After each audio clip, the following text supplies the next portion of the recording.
Mayor Becker, Here. and Mayor Rosenbaum. Here. Thank you, Mr. Mayor. City Clerk, please note that Deputy Mayor Becker has joined via Zoom. Next, we'll have the Pledge of Allegiance. Council, if you would join us in council chambers, please stand and face the flag. If you would join us via Zoom, please mute and turn off your video to ensure that the U.S. flag is visible. Please join us in saying the Pledge of Allegiance.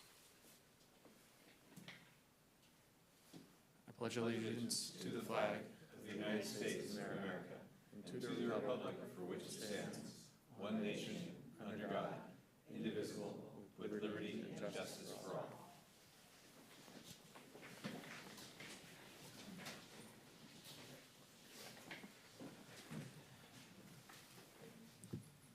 We now move to the approval of today's agenda. If there are no questions, may I have a motion to approve the agenda?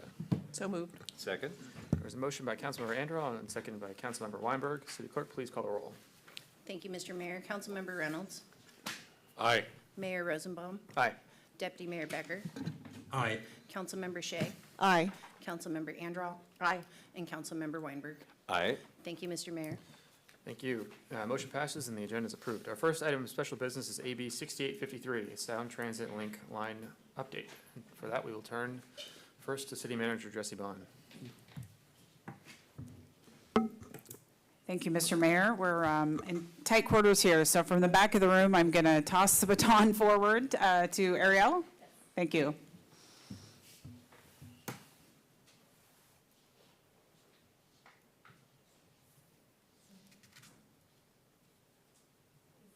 On. There we go. Hello, everybody. I'm actually going to turn this over first to our CEO, Dow Constantine, to give us some opening remarks before we get into today's presentation. Well, thank you, Ariel. Mayor Rosenbaum, members of the council, thank you for the opportunity to meet this evening. I'm looking forward to sharing some of the latest updates from our agency and, more importantly, welcoming Mercer Island into the fold of communities directly served by our regional light rail network. I'll spend a couple of minutes setting the table, and then I'm going to turn it over to our able staff who will present. Now, we are less than 8 weeks away from a truly historic day for our region and for Mercer Island in particular. On March 28th, we will open the Cross Lake Connection, and we will instantly transform the two-line from a 10-mile intra-east side line into a more than 30-mile light rail line running all the way from downtown Redmond to downtown Linwood. It will also connect to the one line, which takes you then south to SeaTac Airport and beyond all the way to Federal Way. Mercer Island residents and workers will benefit from trains running every 8 to 10 minutes, all day, every day, with direct connections to Bellevue and Redmond, to Seattle, the University of Washington, 22 traffic-free minutes to the front door of Husky Stadium, to Northgate and north into Snohomish County. And fun fact, Mercer Island will be the only community that will have direct light rail access within 10 minutes to downtown Seattle and to downtown Bellevue. It is going to be a remarkable change for folks who have been used to being stuck in traffic. Now, from voter approval in 2008 to our groundbreaking in 2016 to next month's ribbon cutting, we have faced the challenges that accompany a first-of-its-kind project, and we have overcome them. We're now on the doorstep of a genuine triumph, something that will truly transform our region. Now, this evening, we'd like to talk about opening day celebrations and the ongoing plan for two-line operations serving Mercer Island. We'd also like to discuss key areas we're emphasizing: reliability, safety, security, and cleanliness. On each of these, we've made real measurable progress, and we have encouraging data to share with you. So we'll present that data to ground the discussion tonight, and then we'll invite your questions. Now, until quite recently, Sound Transit was primarily a capital agency, primarily a construction agency. But as we've put more and more service on the roads and on the rails, as we've opened up to Linwood and down to Federal Way and out to Redmond and soon across Lake Washington, connecting downtown Seattle to downtown Mercer Island and Bellevue and Redmond. We are becoming one of the nation's leading operating agencies. We are now in the middle of what we call the Enterprise Initiative. And this is our first comprehensive agency-wide look at our long-term finance and capital and operating plans taken together. We'll continue that process through the remainder of this year, with board members taking up important decisions at key milestones.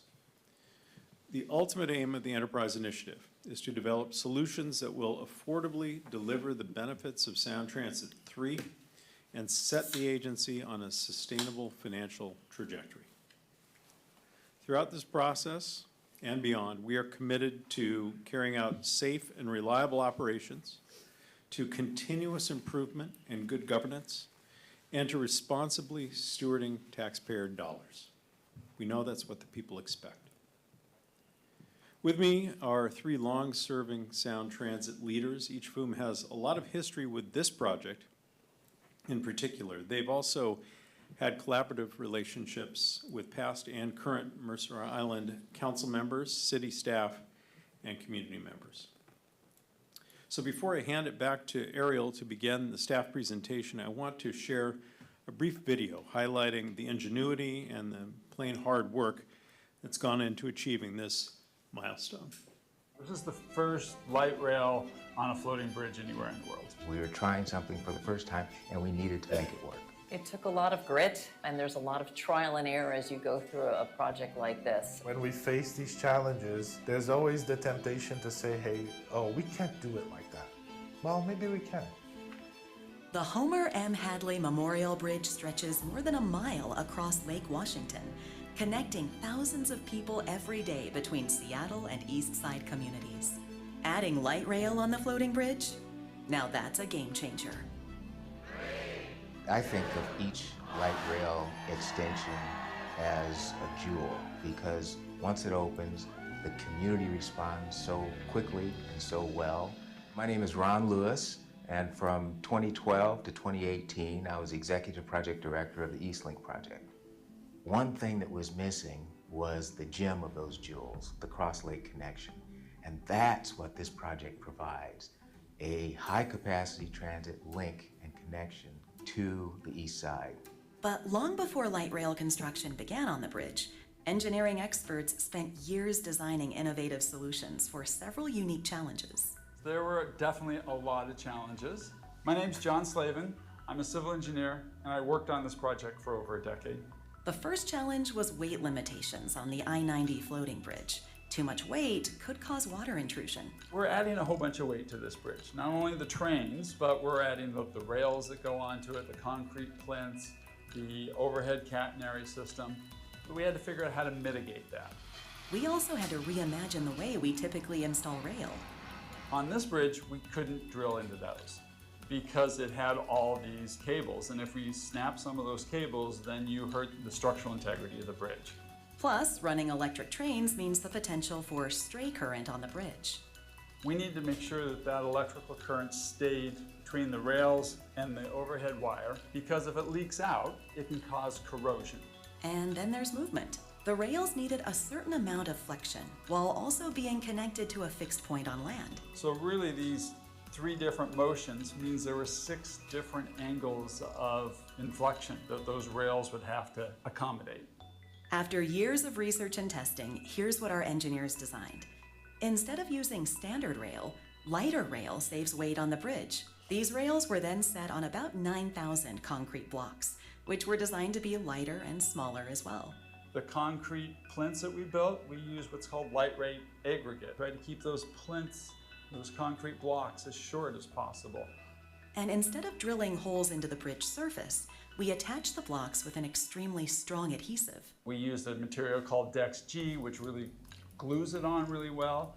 Then, a plastic drip cap on top of each block further protects the bridge from stray current. So any water that came down and hit that block would then have to drip, so there wouldn't be a continuous flow of water that would come from the rail onto the bridge deck. In total, engineers incorporated more than 10 different design elements to protect the bridge from any potential stray current. And of course, there was the monumental challenge of taking a train from solid land onto a floating bridge. Trains are on a fixed rail. If they're all bent at just one point, they would snap. So we had to take that point displacement and spread it over a longer distance. Think of an uncooked spaghetti. If you bend it at one point, it'll snap. If you take that whole spaghetti and kind of bend it back and forth, it can do a lot of flexing.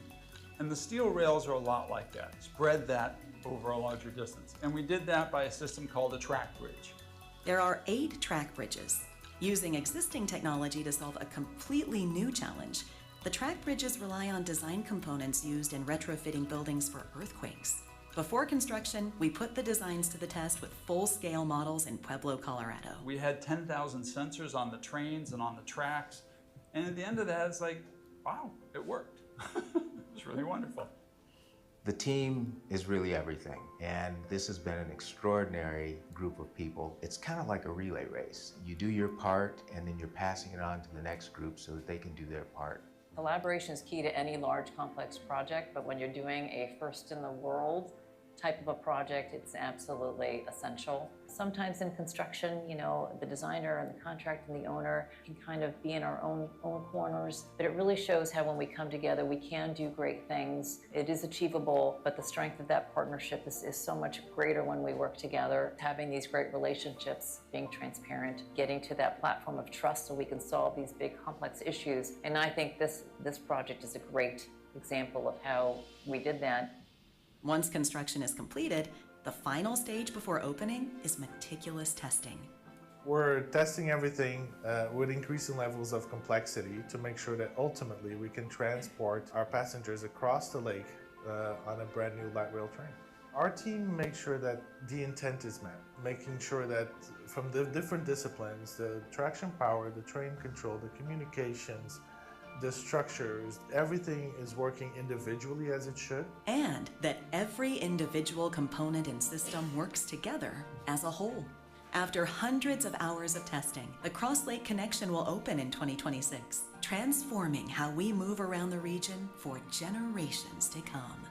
My favorite part of the job is seeing at the end of it the people riding the train. The difference that we make into people's lives. I'm probably luckier than I am smart. And just to have been in the right place at the right time to work with some incredible people. We said, never been done before, let's do it. How can we use existing infrastructure to continue to expand transit? That's really the key here. And the floating bridge is just one piece of that. I'm very proud, but I'm also humbled by what the art of the possible is when people get together and work together.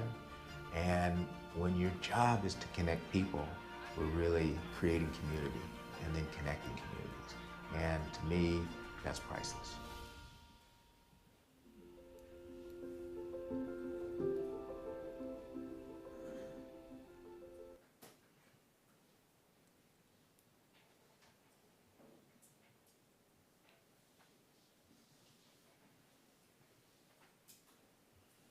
Testing. Okay, great.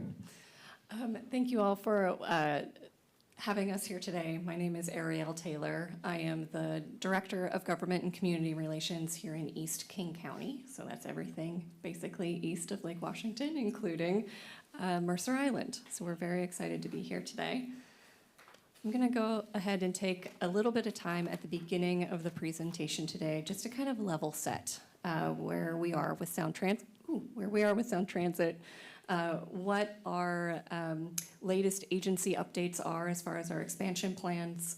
And then, of course, we'll go into talking specifically about the Cross-Lake Connection, including the new station here on Mercer Island. And then I'm going to turn it over to my colleagues Luke Lamont and Brian DePlace, who will cover everything to do with opening day events, two-line operations, access, and of course, security and safety. So just a little update. Sound Transit, for those of you who may not be familiar with us, We are the regional transportation and transit district in the Puget Sound region. So here you can see what areas we serve. We serve 3 different counties, Snohomish, King, and Pierce County. Those areas you can see highlighted here on this map. We service about 3 million people. That's a lot of people that we need to move, and of course that's about 40% of the overall state's population. We have 3 ballot measures that have been approved by the public. Those go back to 1996, the original Sound Move Plan, which brought the first Link light rail trains to the Puget Sound region. It also funded Sounder commuter rail, as well as Sound Transit Express bus service. You might be familiar with the Sound Transit Express Route 550. That has been in place for a very long time, going all the way back to the voter approval in the 90s. You'll also see there Sound Transit 2 passed in 2008. That is actually where this Cross Lake connection was funded. So people have been waiting a very long time for this light rail extension. And then most recently in 2016, Sound Transit 3 passed, and this is where we're extending light rail all the way to Ballard, West Seattle, Everett, Tacoma, as well as bus rapid transit on I-405 and State Route 522, and of course, new Sounder access and stations to come with it. Here's actually a visual of what I just described. So all of these lines on this map are what we are voter approved through Sound Move, ST2, and ST3. It's a very colorful map of colorful spaghetti, but I think it kind of gets the point across. At the end of the day, we will have we'll have more light rail extensions going, like I said, to Ballard, West Seattle, Everett, Tacoma. We will also have Stride bus rapid transit, as well as more Sounder capacity. All right, a little bit, some exciting news here. And apologies, my mic keeps going in and out. So, a few years ago, in 2024, thank you for those who joined us, we opened the first 8 stations of the 2 line here in East King County between South Bellevue and the Redmond Technology Station. You can think of the Redmond Technology Station as the Microsoft campus. It's a pretty good descriptor of where that station is. That day, we had 35,000 people join us for opening day celebrations. It was the first time we had opened light rail in East King County, and the excitement in the community was very palpable. People came from all around to enjoy the new 8 stations. We had community celebrations at each of those brand new stations, and it was quite the event. Later that year, we opened the Linwood Link extension, which opened 4 new light rail lines to Snohomish County. The following spring, we had 2 more light rail openings on the east side. We had Marymore Village Station and Redmond Downtown Station. So you can see there, the picture on this screen is that ribbon cutting celebration from the Redmond Link extension last May. And of course, most recently, we just opened 3 new light rail stations down south to Federal Way, which extended light rail of the 1 line further south into South King County.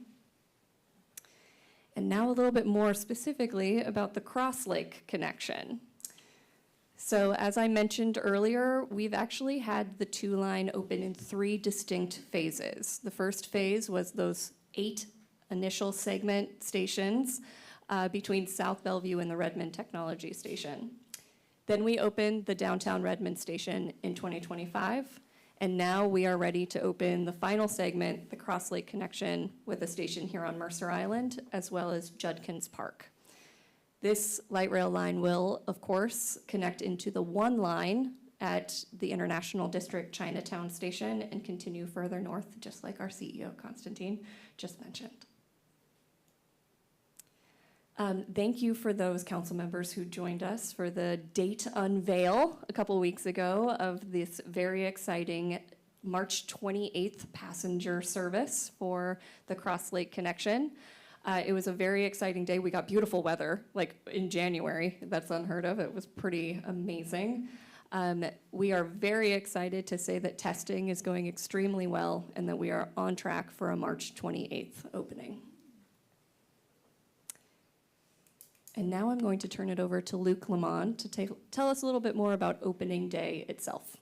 Great. Thanks, Ariel. Mayor Rosenbaum, council members, thank you very much for having us here. As you have heard from all of my colleagues, we are extremely excited about the March 28th opening. I am the Executive Director of Communications at the agency, and my team, among other duties, leads up this really exciting work. Next slide, please. So more than anything else, we want our opening celebrations to be community-centric. Our facilities are meant to integrate seamlessly into the communities of the region, and we want the community to see themselves and share in the success of a new regional connection when it comes online. We have a model that we've used quite successfully since the April 2024 opening over between Bellevue and Redmond. It's called the Community Event Fund. In that model, what we do is partner with a local organization to plan and execute a hyper-local celebration that aligns with our broader goals around the opening day. This organization, it's required to be a 501c3, 4, or 6, acts essentially as a prime contractor. And that organization then partners with smaller organizations, businesses, community groups, restaurants, musicians, to then activate a station area on opening day.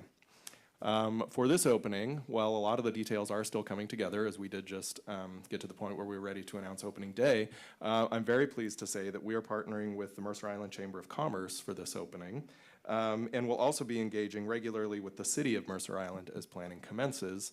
In fact, I believe my team, my events lead, has a meeting with the city's Parks Department lead tomorrow morning to talk more about this. Next slide. So here we have some images from past openings. When we open, we want everyone to feel welcome.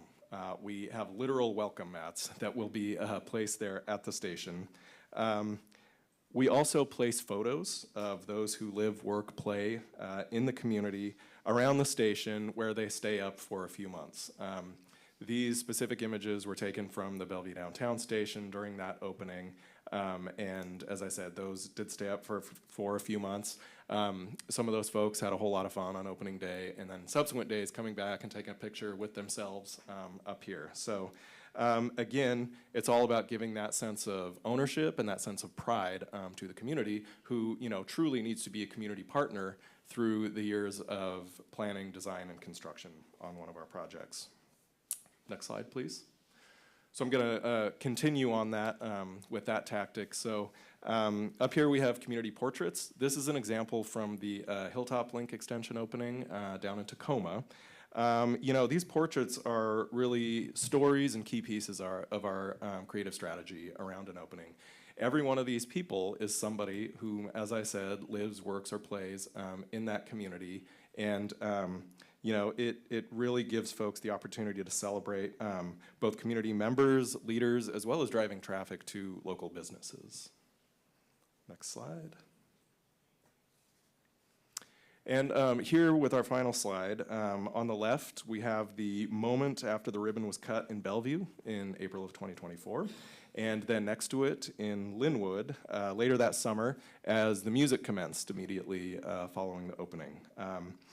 I can report both occasions, were extremely joyous and celebratory, and we are all looking forward to that same vibe when the Cross Lake Connection opens on March 28th. So with that, I'll turn it to my colleague Brian. Just making sure the microphone works. It does. So thank you for having me. I'm Brian DePlace. I'm the Executive Director of Security and Fair Engagement. So I oversee all of our frontline passenger-facing staff that will be out there on the system day in and day out once we start operating. Before that, I spent a number of years running our service planning, so I thought a lot about how the system would operate, how the two line would integrate into the one line, and how people would access the system. So I'm going to talk a little bit about that in the next slide, please. So here's a map of the two line there and how it integrates with the one line. As Dow mentioned a few minutes ago, Two-line trains will arrive every 8 minutes here and at every station during the peak, and then 10 minutes in the off-peak. That steps down to about 15-minute headways in the late evening, and that frequency is in either direction. The two-line, as you'll see, it will then merge with the one line at the International District Station and then head north. And what you'll have is even even frequency between the 1 and 2 lines. So any rider that is getting on board will be able to wait just 4 to 5 minutes if they're anywhere between Linwood and IDS. And then every other train, if they're coming, outbound out of Seattle, will be able to access Mercer Island. Service will run from approximately 5 in the morning till 1 in the morning, and we run 7 days a week.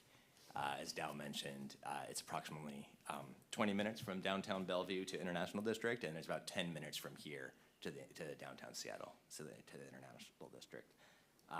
We'll talk a little bit more about our frontline presence on the station, but all of our stations are also ADA accessible. And let's go to the next slide, please.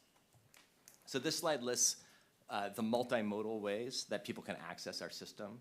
You'll see, if you tally up those numbers, there's over 100 different types of bike parking available at the station.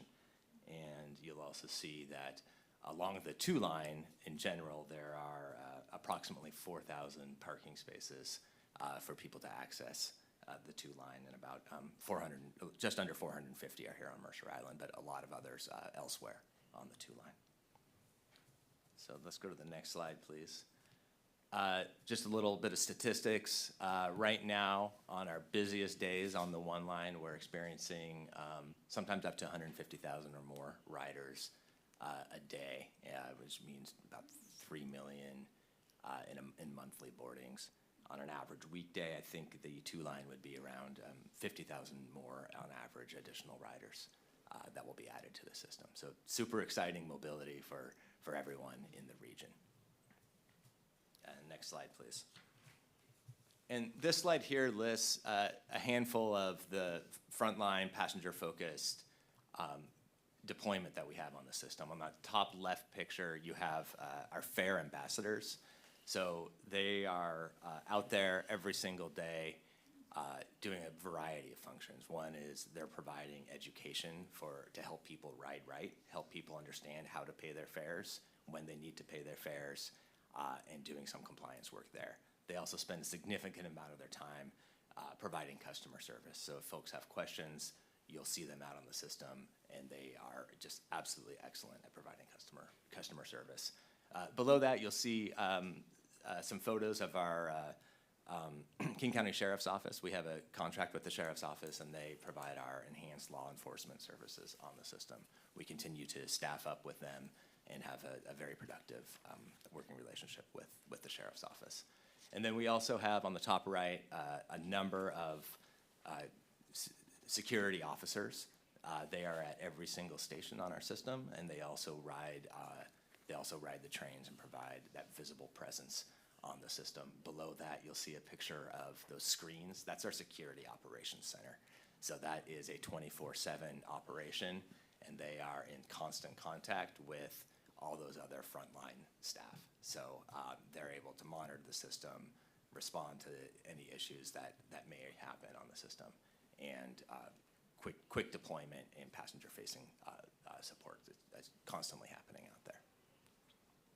And that is all that I have. I'll turn it back to Ariel. Yes, of course. So we went through quite a bit of information. We recognize that there are likely questions, and we're happy to answer them. Great, thank you for that. I'll start with Councilmember Reynolds. Got 1,000 questions. I'll start with one. First off, thank you for the great presentation. I can't tell you how excited I am to see this thing finally being open. One issue that I hadn't thought of until recently, March 28th is an auspicious day in other ways, and that there's going to be a No Kings Day event on Mercer, on the Seattle area and around the country. How is that impacting your planning for opening, and do you have any concerns about that? I think I can begin speaking to that, and then Luke, as he said, he's in charge of a lot of the celebrations. We're planning to make sure that we have all the speech making and ribbon cutting done good and early that day, and the celebration's well underway at every one of the stations, so that folks who are heading to the No Kings protests or to the Mariners game, which is also happening that day, have easy access to their brand-new transit system. It's going to be a pretty exciting day for the East Side with big events happening to be able to jump on the train and get to where you need to go. Did you have anything to add to that? I think that covers it. I would just say that we have already begun discussions with our own internal public safety partners, operational partners, just to make sure that we have a full view of what's going on, to make sure that we can execute a successful event, while also understanding that there are other events happening in the region on that same day. Councilmember Shea. Yes, thank you so much. I also have a lot of questions. I'll start with one. So yes, along the lines of rider access, we have a lot of people on Mercer Island who are super excited about this light rail being here and available to us. But we have 450 spots, as you mentioned, in our parking ride, and oftentimes it's already full. So I'm just wondering, how can we get islanders to the light rail?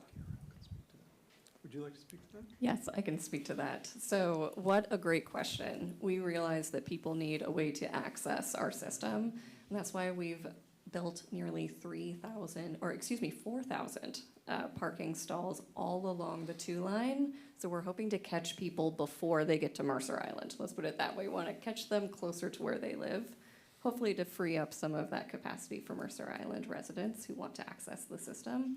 We also are including those bike locker amenities here on Mercer Island. And of course, we are also partnering with our very close counterparts at King County Metro to make sure that we are providing transit access and compatibility with this station. That's really good to hear, because we would love to access this on Mercer Island, and we've had a number of bus routes that's been decreased since the pandemic, and we hope to increase those routes. Of course. Thank you. Thank you. Councilmember Anderell. Yeah, thank you. Thank you for your presentation. I'm concerned about rider safety and specifically drug use on the trains. And I know you've got a lot of trains running right now, so maybe you could talk a little bit about how you, prevent and remediate that sort of a problem. Yeah, so thank you for the question.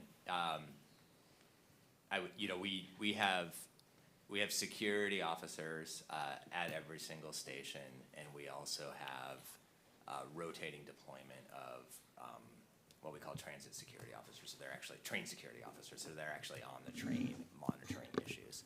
And one of the reasons why I showed that picture of our security operations center is we have this really useful function. I would really encourage anyone to use it. It's a see something, say something text to our security operations center. And you can call or you can text. I often text. The number is 206-398-5268. You text them. You tell them, they'll ask you a question. They'll usually say, what train are you on? They'll tell you where it is. It's super easy. I've done it a number of times when there's, maybe a sticky floor or something like that. Most often by the next stop or later, another security officer is there and will address the issue. So it goes to the security operations center, they contact security, and by the time the train arrives, you often will find that we have a response out there. Okay, so follow-up question then. Yeah. You mentioned security officers on the trains, but there's not an officer on every train. We have officers at every station, not Right. necessarily on every train. We rotate them through the trains.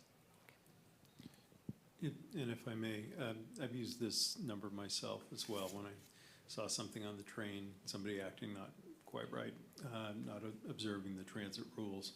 And it is remarkable, and I've heard from many other people unsolicited, how remarkable it is, how quickly we're able to respond. If you text to the number, very often there will be security at the next stop. They get on, and I've watched them do their job, and they're very well trained in calmly de-escalating whatever the situation is and escorting the person off the train if that's appropriate. I was really pleased, you're always concerned that you don't want to have negative interactions between security, whether it's police, private security, or even our fair ambassadors and the public.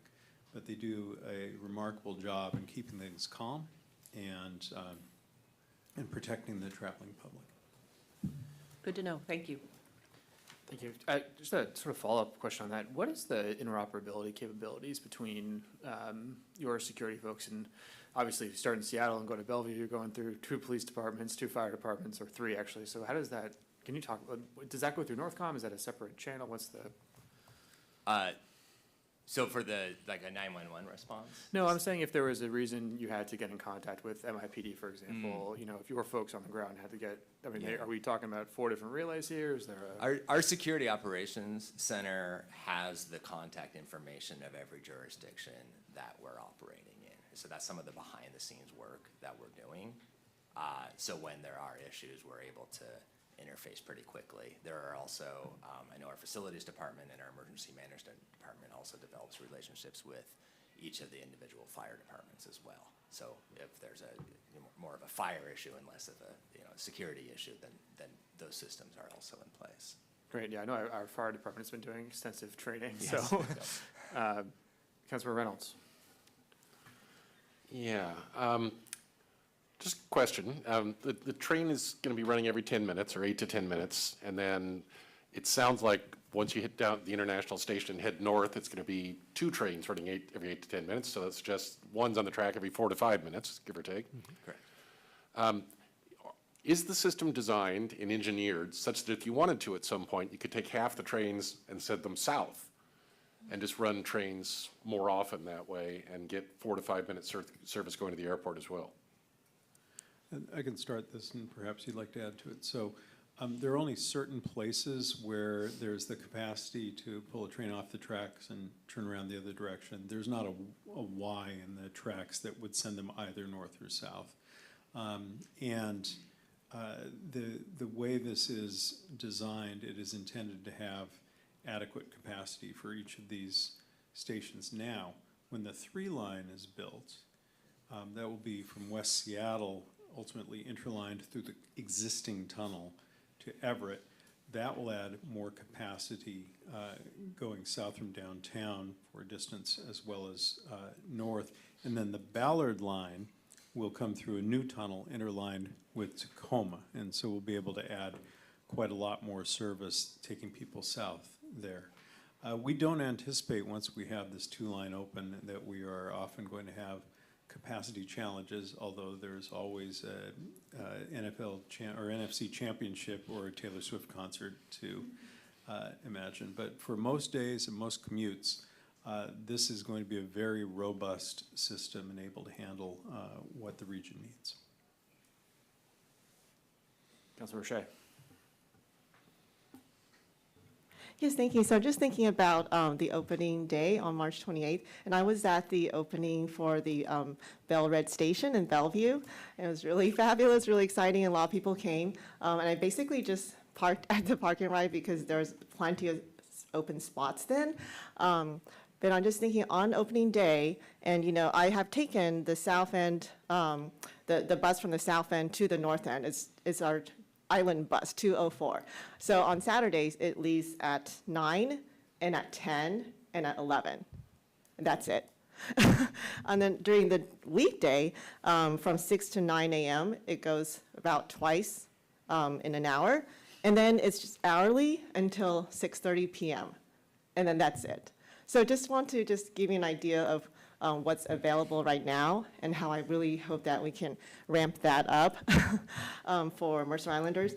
And also just thinking about how to get, people around the island to opening day, because we already have a bit of a parking issue in our town center.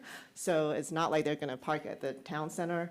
So just trying to figure out, that day of festivity that everyone's so excited about, the chamber is working hard on, how can we get the people there? Absolutely. Well, that's a really good point, Council Member. And if you were at the Bellevue Downtown Station opening in April of 2024, you may have seen that our transit partners, King County Metro, were actually running a shuttle from the South Bellevue Station, where there's approximately 1,600 stalls, up to opening day. That is, as I said, we're very early, in the planning phase, but a shuttle concept is something we've employed successfully, and we're actually looking at employing for this opening as well. So more to come on that. Okay, one more question for me. I'm kind of surprised that Councilmember Weinberg didn't ask this because I know it's really close to his heart. But as it comes to, obviously after opening day with the chamber, do you have activations planned for stations and local businesses going forward? Where, I know Councilmember Weinberg is very big on, wayfinding and things like that. So I'm curious what the vision is going forward. Of course. So we do station activations, absolutely, at our stations, especially ones that are open, right? For instance, we are opening 2 new stations for this particular opening, Mercer Island and Judkins Park, but we're planning station activations on stations that have already been open for that opening day celebration. So that way we get more people excited in more communities and they ride more transit. We are also happy to work with the chamber businesses, the city, whoever is excited to activate one of our stations. Let's say it's, I don't know, another Seahawks home game next fall and someone on Mercer Island wants to put together a marching band. Yeah, let's do it. Let's figure that out together. We absolutely welcome station activation. Well, our high school has a great marching band. So. Yeah. Thank you for the question. There's a long story here, but we're building the capacity within the agency to go beyond sort of heads down, building rail and building stations, to concentrate on the station area development, concentrate on things like cleanliness, safety, security, and concentrate on station activation. And we know there are a lot more things we can be doing to make these stations exciting, vibrant places where everyone feels welcome and safe.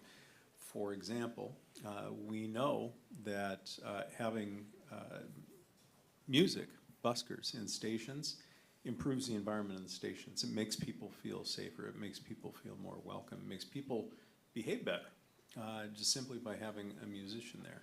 Having vendors who are selling items that people might need and as they go on their commute can really enhance the customer experience with very little impact.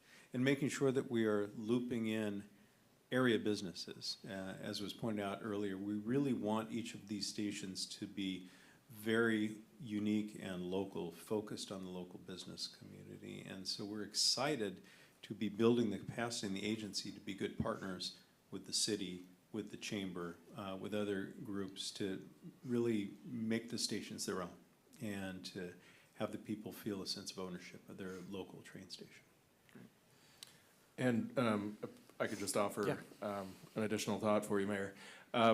More immediately, as a new station opens, we do have a group of community engagement professionals focused on that kind of rider familiarization. We have somebody who has a really great youth program, so they are happy to go into, a school on the island and talk about, here's what it is. If you've not, gone to a link station before, ridden the train before, understand, the fare payment, the sides of the platform, that sort of thing, that's something that we will do. We'll do it with businesses, interested community organizations to, again, just make everybody feel welcome, with this new amenity in the community. Councilmember Weinberg. Yeah, hi. This is exciting. It's historic. I've been waiting for it all my life, as the entire region. Many of you remember the Bridges to Nowhere that used to be on the south end and near the old Kingdom, back when we had the Kingdom. And we've come a long way. And it's marvelous to see this day finally come to fruition. I'm delighted to hear you talk about vendors and having something at the station other than just waiting for the train. There's going to be a lot of noise with the traffic going by on either side, and it would be nice to have music there. I think in order to have the vendors be able to provide something hot, it'd be nice if they could have power if there like could be an electrical outlet at either end of the new station, so that someone who's doing like a latte stand or something, or crepes or what have you, can have a place to plug in. Water would also be helpful, so they can wash up there. I want to make sure, is the ribbon cutting planned for the Mercer Island station, or are they going to be cutting the ribbon at both Mercer Island and at Judkins Park? You want to speak to that? Yep. Yeah. We are still in the early planning phases, so, and again, we are engaging with city staff as well as the chamber, so more to come. I can say with certainty that each of the new stations will have that activation, you know, that I talked about, and that actually was shown in the video. If you remember that drone footage, that was the opening at the Linwood City Center station. Mm-hmm. So the type of, you know, be it music, vendors, food, often a marching band, that will certainly be happening at Mercer Island Station as well as Judkins Park Station, and as Ariel said, potentially others. I do have one more question, but I see another person. Yeah, Deputy Mayor Becker. Yeah, hi there, and thanks for the presentation. I'm excited for the opening. Can you clarify the volume estimates? I think you said you expect 50,000 people per day on the 2-line. I was wondering if that's new volume in addition to the existing 2-line usage, or in total, and also whether you do projections on a per station basis, or do we just wait and see what the traffic looks like on Mercer Island? Yeah, excellent questions. So 50,000 riders would be the full 2-line, so it would not be additive, it would be the full 2-line. And then, yes, we do per station ridership estimates. I do not have those off of the top of my head right now, but we're happy to follow up what those would be. All right, thank you. Councilman Reynolds. Talk to me about what sort of coordination or cross-training you've had with local police. Are you doing security training with the MIPD? So we have just onboarded a new chief of police for Sound Transit, and one of his first tasks is going to be working with the various municipalities to make sure that they're aware of, and you know, that we have joint trainings and good communication.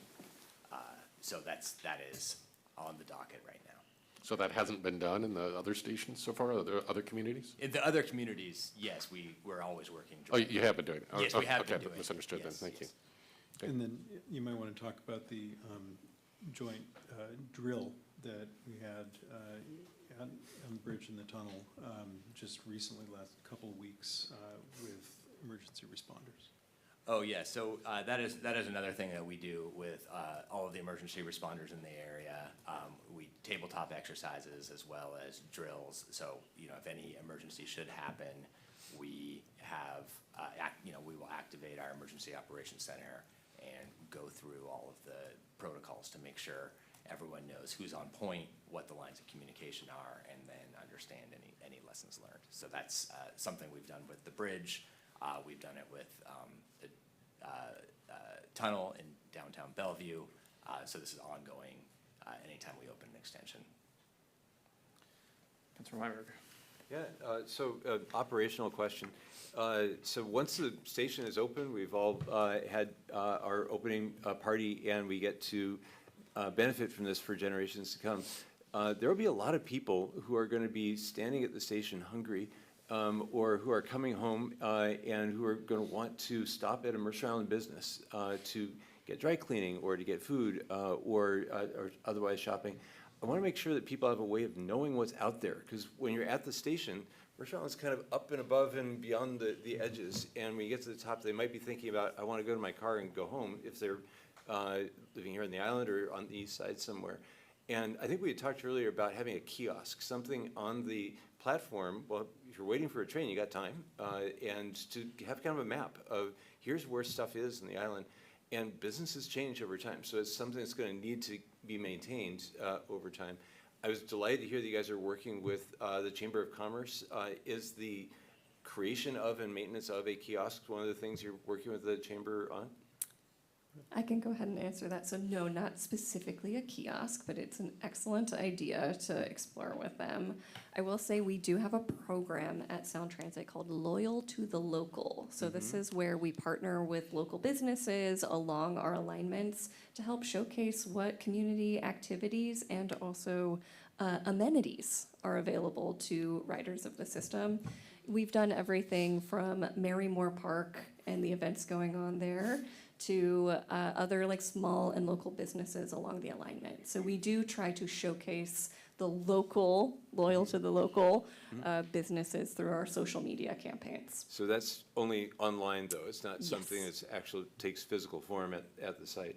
Correct, yes. I was wondering if there's some way through QR codes or something to connect those two, so that people at the site would have some way of connecting to such a resource, so that they would have some way of knowing what's around them.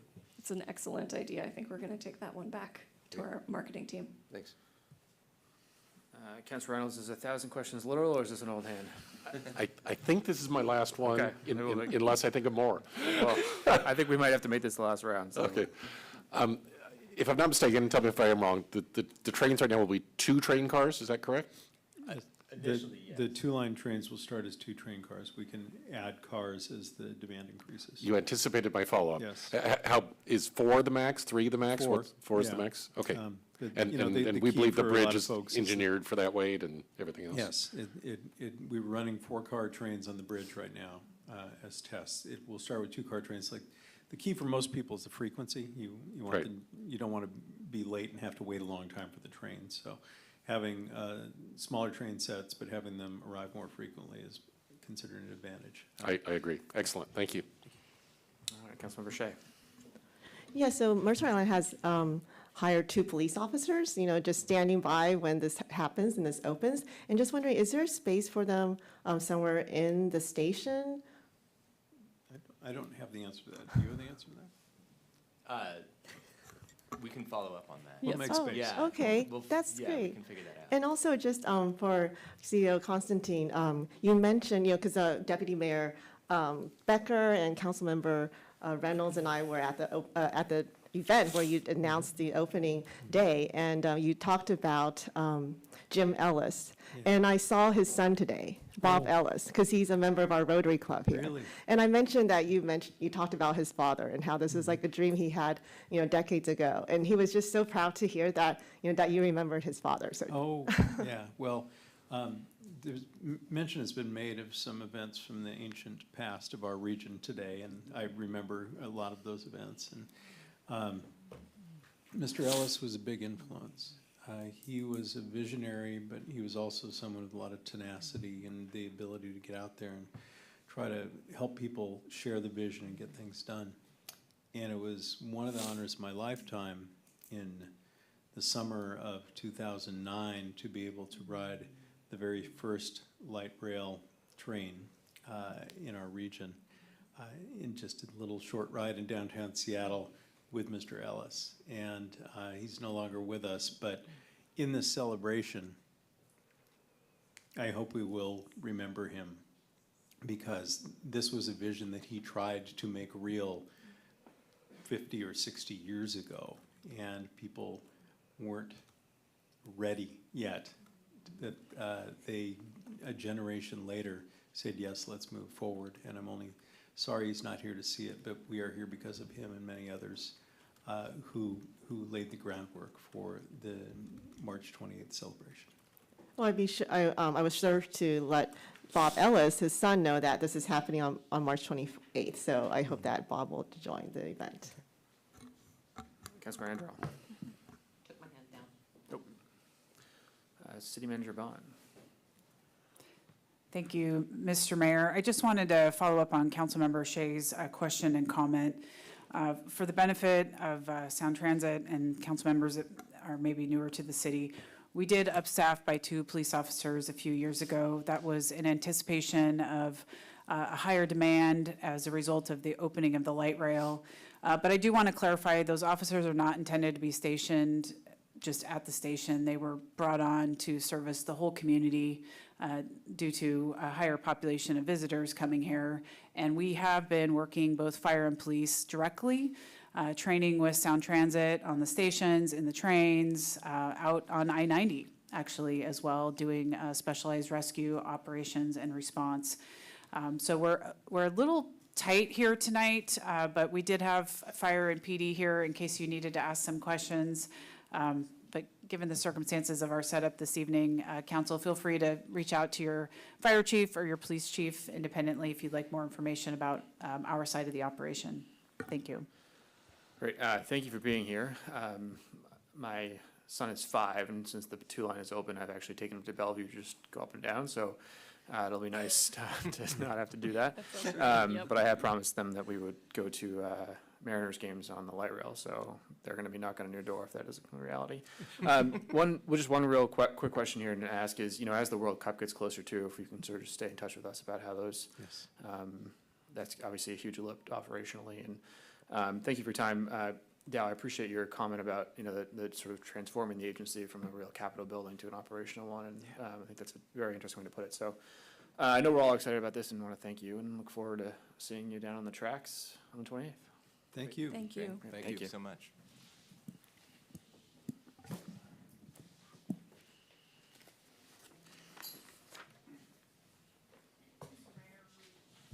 Mr. Mayor, we may need just a few minutes to reset here.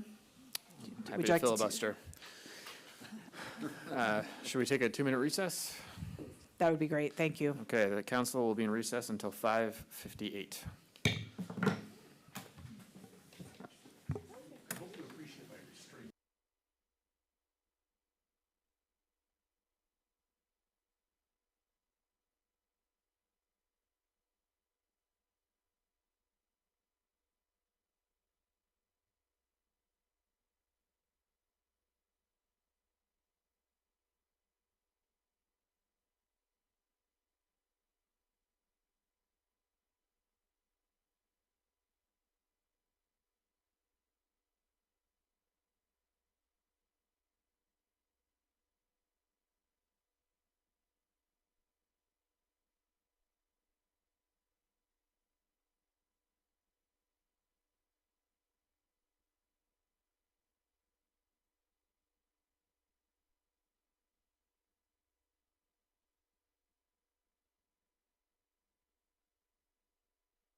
Welcome back. The time is now 6 p.m. The council is in recess for 4 minutes.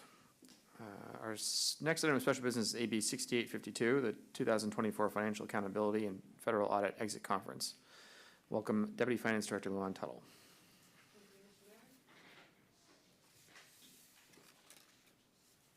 Mr. Mayor, Luan Tuttle, your Deputy Finance Director. I'm just here to introduce the audit team. I will ask them to turn on their cameras and introduce themselves. You've all been provided, I think, a copy of the exit packet that they will likely refer to. And with that, I will hand it over to Haji. All right, thank you. So good evening. Yes, so we're here today to share the results of the city's most recent audits. My name is Haji Adams. I'm the audit manager, and I'm with Kai Nguyen, who's the audit lead, and also Lisa Kim, who was the supervisor on the audit as well. And then as mentioned, so the presentation is going to be a summary of the audit results, and then to supplement that presentation, we have provided a packet of information that includes copies of the draft audit reports that will be issued, and then also the exit conference agenda as well.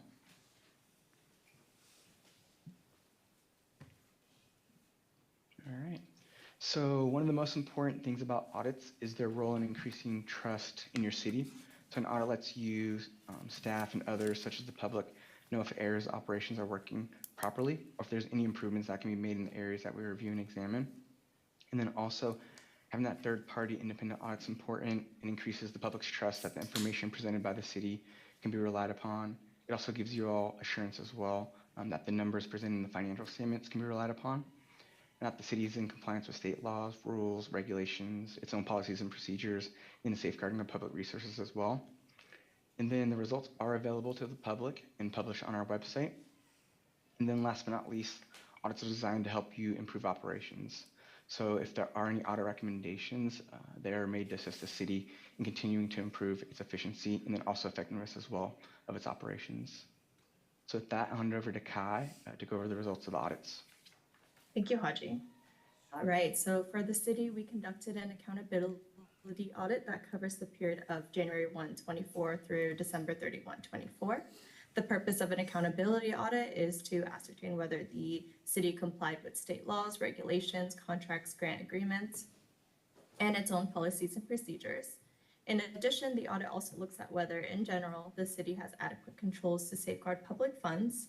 Under the heading Results in Brief, you can see that our audit found the city's operation in most of the areas we examined complied in all material respects with state laws, regulations, its own policies, and provided adequate controls over safeguarding of public resources. So in selecting specific areas for further review, we conducted a number of planning procedures that incorporated reviewing the meeting minutes of the governing body, analyzing trends in financial data, which included payroll and vendor information. We conducted risk assessments and other procedures. We utilized a risk-based approach in selecting areas for further testing based on those planning procedures. So included on this slide here are the areas that we've identified for further testing in our audit. We examined the city's controls over accounts payable, specifically the electronic fund transfers and general disbursements, and tested those controls. We also reviewed controls over payroll and tested the disbursements to verify that they are valid and supported. We also reviewed the agreement with Eastside Fire and Rescue Interlocal Agreement and tested the controls against the agreement. We also reviewed the city's compliance with minutes, meetings, and executive sessions and reviewed the city's financial condition. So our audit identified concerns during the accountability audit that is included in our report as a finding.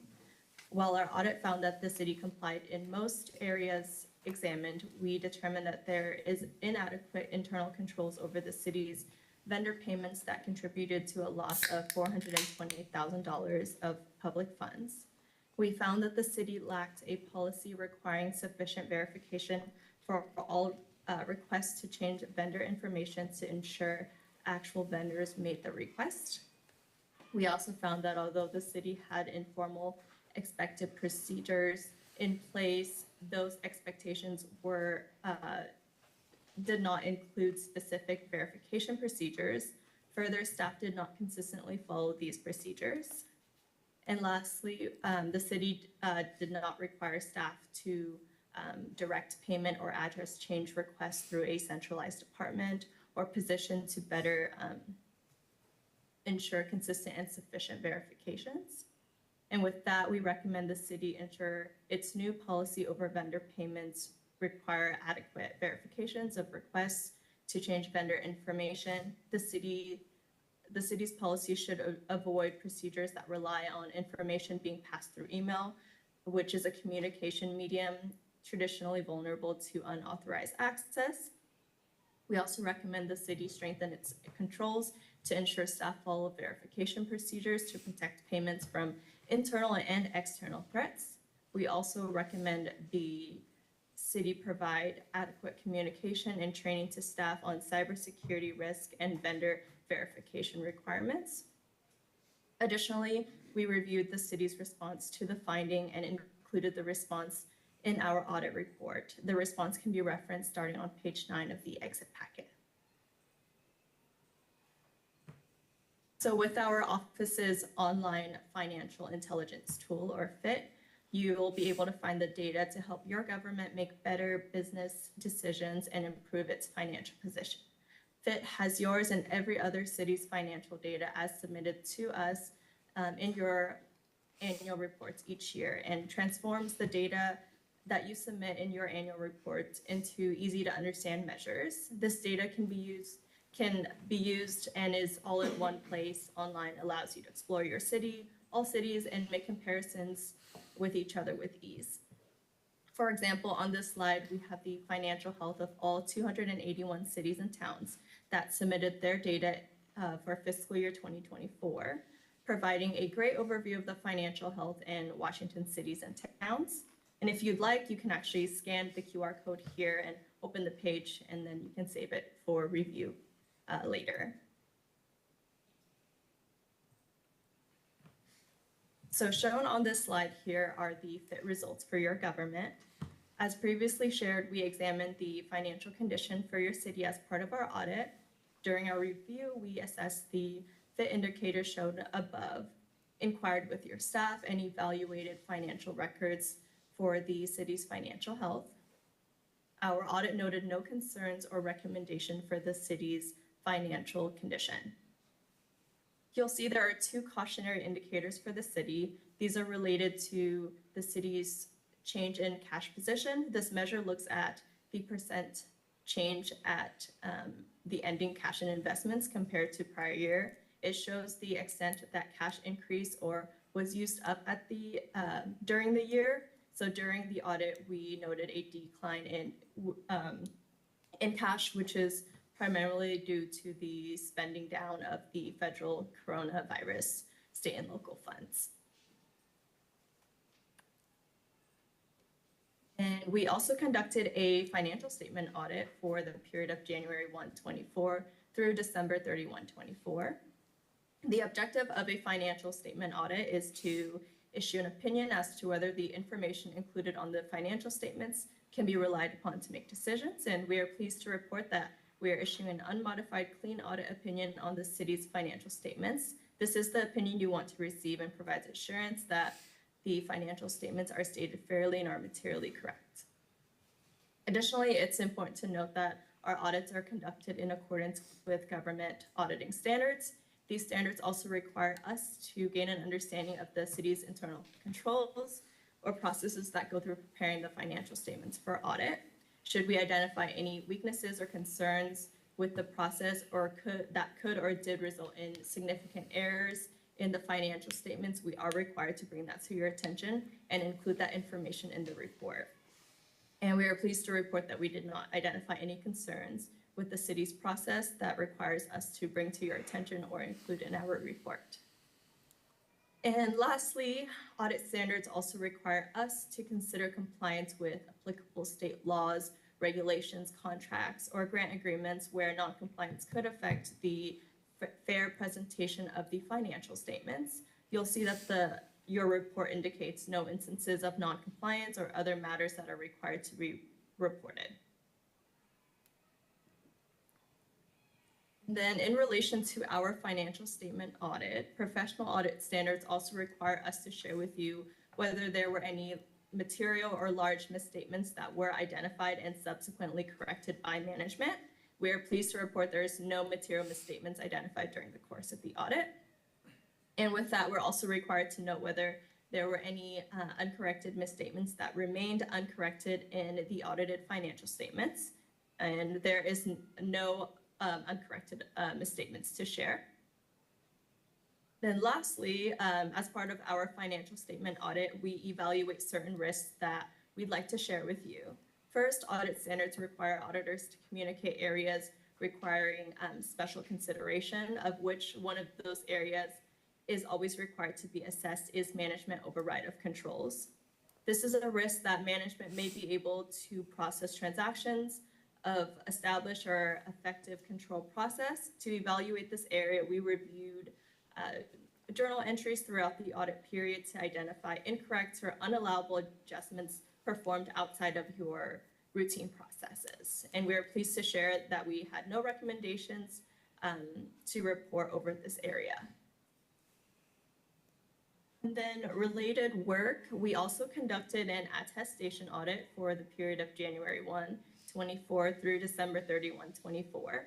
We examined the city's compliance with the compliance requirements for activities allowed, unallowed, and unallowable cost/cost principles for the coronavirus state and local fiscal recovery funds for our attestation audit. In our opinion, the city complied in all material respects with the requirements during the period that we audited. I will hand it now over to Elisa for some closing remarks. All right, so first off, the audit costs are within our original estimate that we provided at the beginning of the audit. We anticipate the next audit covering fiscal year 2025 to take place in the summer this year in 2026. This will include an accountability and a financial statement audit. And the estimated cost for that is included in your exit packet. And on the next slide here, we have information about the report publication. So the report, audit report will be published on our website. So if you have not already, you can sign up to receive the email notifications on when the report is released, as well as other news articles and alerts, including resources our office publishes. And we'll also be sending you a customer service survey. We encourage anyone that participated in the audit to complete the survey to help us improve our services and learn how we can better meet your needs. Now I'll hand it back to Kai to close us out. Thank you. So before we wrap up our presentation today, we would just like to thank city management and officials for their assistance and cooperation during the audit. Specifically, we'd like to extend our appreciation to Lawan. It was really great to work with you, so thank you, Lawan. All right, so this concludes our presentation to the city for our fiscal year 24 audit results. We thank everyone for your time today and for your participation in the meeting. At this point, we'd just like to open it up for any last minute comments or questions that you guys may have for us. Great. Thank you so much for the presentation, for your time. We'll start with Councilmember Reynolds. Can you go back to slide 8 for a moment? Yes, I think that am I still presenting? I think I just got, let's see. Not currently. There we go.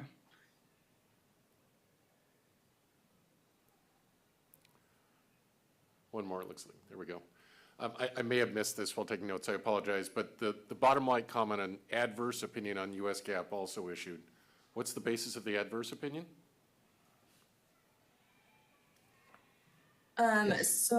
Go ahead, Haji.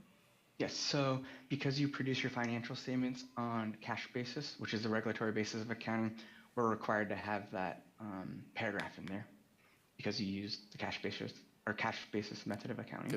Because GAAP would ordinarily be on an accrual basis. Is that the issue? Correct. But there were no other items that were problematic other than that?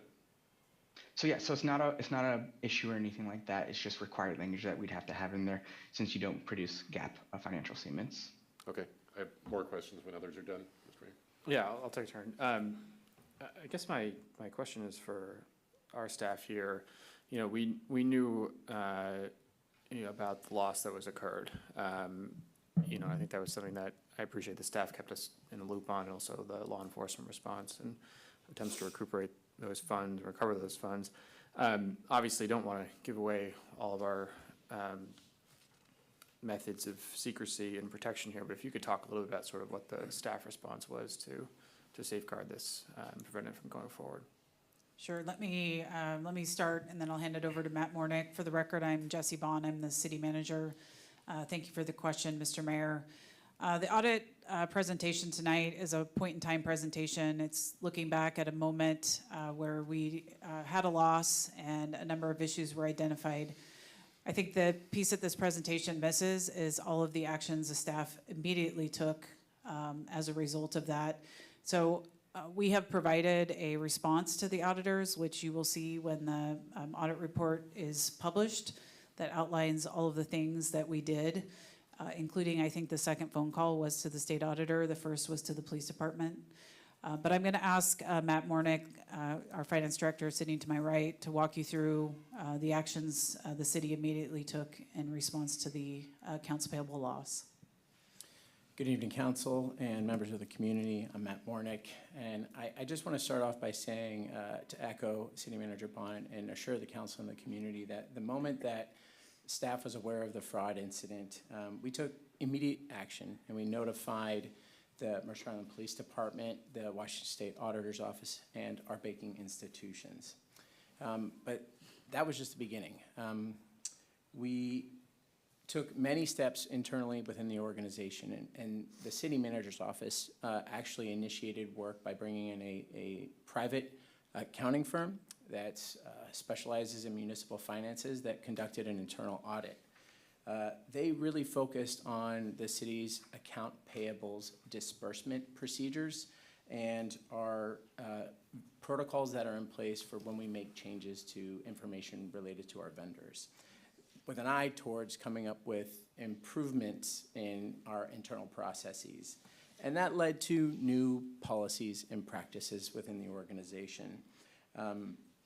We have since established secondary review and supervisory monitoring whenever there are any vendor changes to information for the countless vendors that provide goods and services to the city of Mercer Island.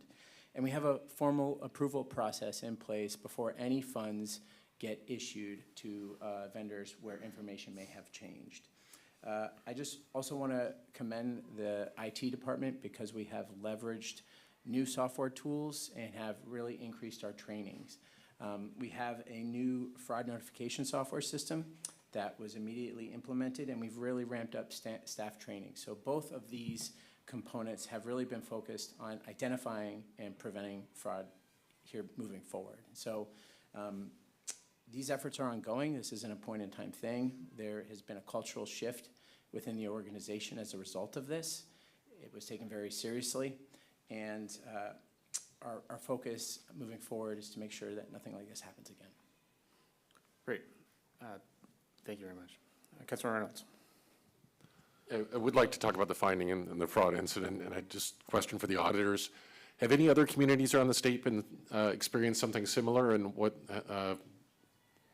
the common problem? Is there anything we can learn from the collective problem if there was one? So cyber loss there's been a big uptick in phishing schemes. So yes, so electronic fund transfers, internal controls around changing payment information, updating payment information is important, and also vendor information. So yes, there has been an uptick across the state with those types of losses as a result of phishing attempts. So obviously one loss is too many, but do you have a sense of how many other jurisdictions had this happen? I don't. I just know that there has been an uptick. Yeah. Okay. Councilor Reynolds, any other questions? I had one other on the tip of my tongue, but I think I've lost it, so that should do it for now. I just want to say thank you. I think this is the 6th time I've been through this, and I think it should not be lost that, our audit reports are always very stellar, and I think that's a great reflection of the team. So obviously, Matt Lewan, thank you to your team, but also the whole city that I know plays a role in this. So thank you very much. All right, thank you. Thank you. Thank you, everyone. And thank you to the audit team for joining us tonight as well. Thank you. Welcome. next item of business is appearances. This is an opportunity for anyone to speak to the city council on any item. Oh, excuse me.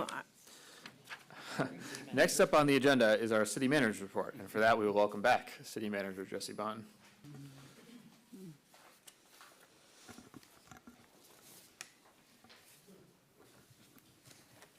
All right. Good evening again, Mr. Mayor and members of the council. Doing a little seat shuffling here. All right, Casey's got the screen share up. Council, this is a slide I always show, just reminding you of the look ahead, upcoming meetings. We do have a meeting Thursday with the school district. It's our one of 2 annual linkage meetings. We will be at their place. The slide says 6 o'clock, but I actually think that meeting starts at 6:15. Is that right, Andrea? That is correct. Yeah, okay. Sorry for that. The meeting starts at 6:15, but come a little early, and we'll get you all ready. Your next hybrid meeting is Tuesday, February 17th. Council, sometimes we cancel the meeting during midwinter break, but in this case, given the volume of agenda items, we are going to go ahead and meet twice in February. Board and commission meetings are all kept current on your city website. Parks and Rec Commission is meeting this Thursday. I will note that overlaps with your joint meeting with the school district. Utility Board and the Open Space Conservancy Trust will be meeting next week. Next slide. I wanted to let you know that we have extended the ask and invitation for folks interested in joining our boards and commissions. We've extended the recruitment, and I do have an update. There are 3 vacant positions currently open, 1 on the Arts Council, 1 on the Open Space Conservancy Trust, and as of, I believe, just this morning, 1 now on the Utility Board. The recruitment for these positions is being extended. We'll keep that recruitment open through March 6th, and anticipate you would be making appointments to fill those seats March 17th.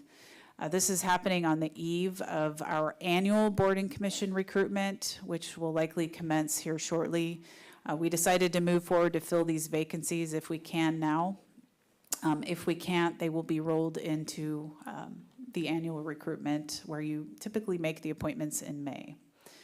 Anyone interested in applying, we have all of the information available on our website at the link there at the bottom of the slide.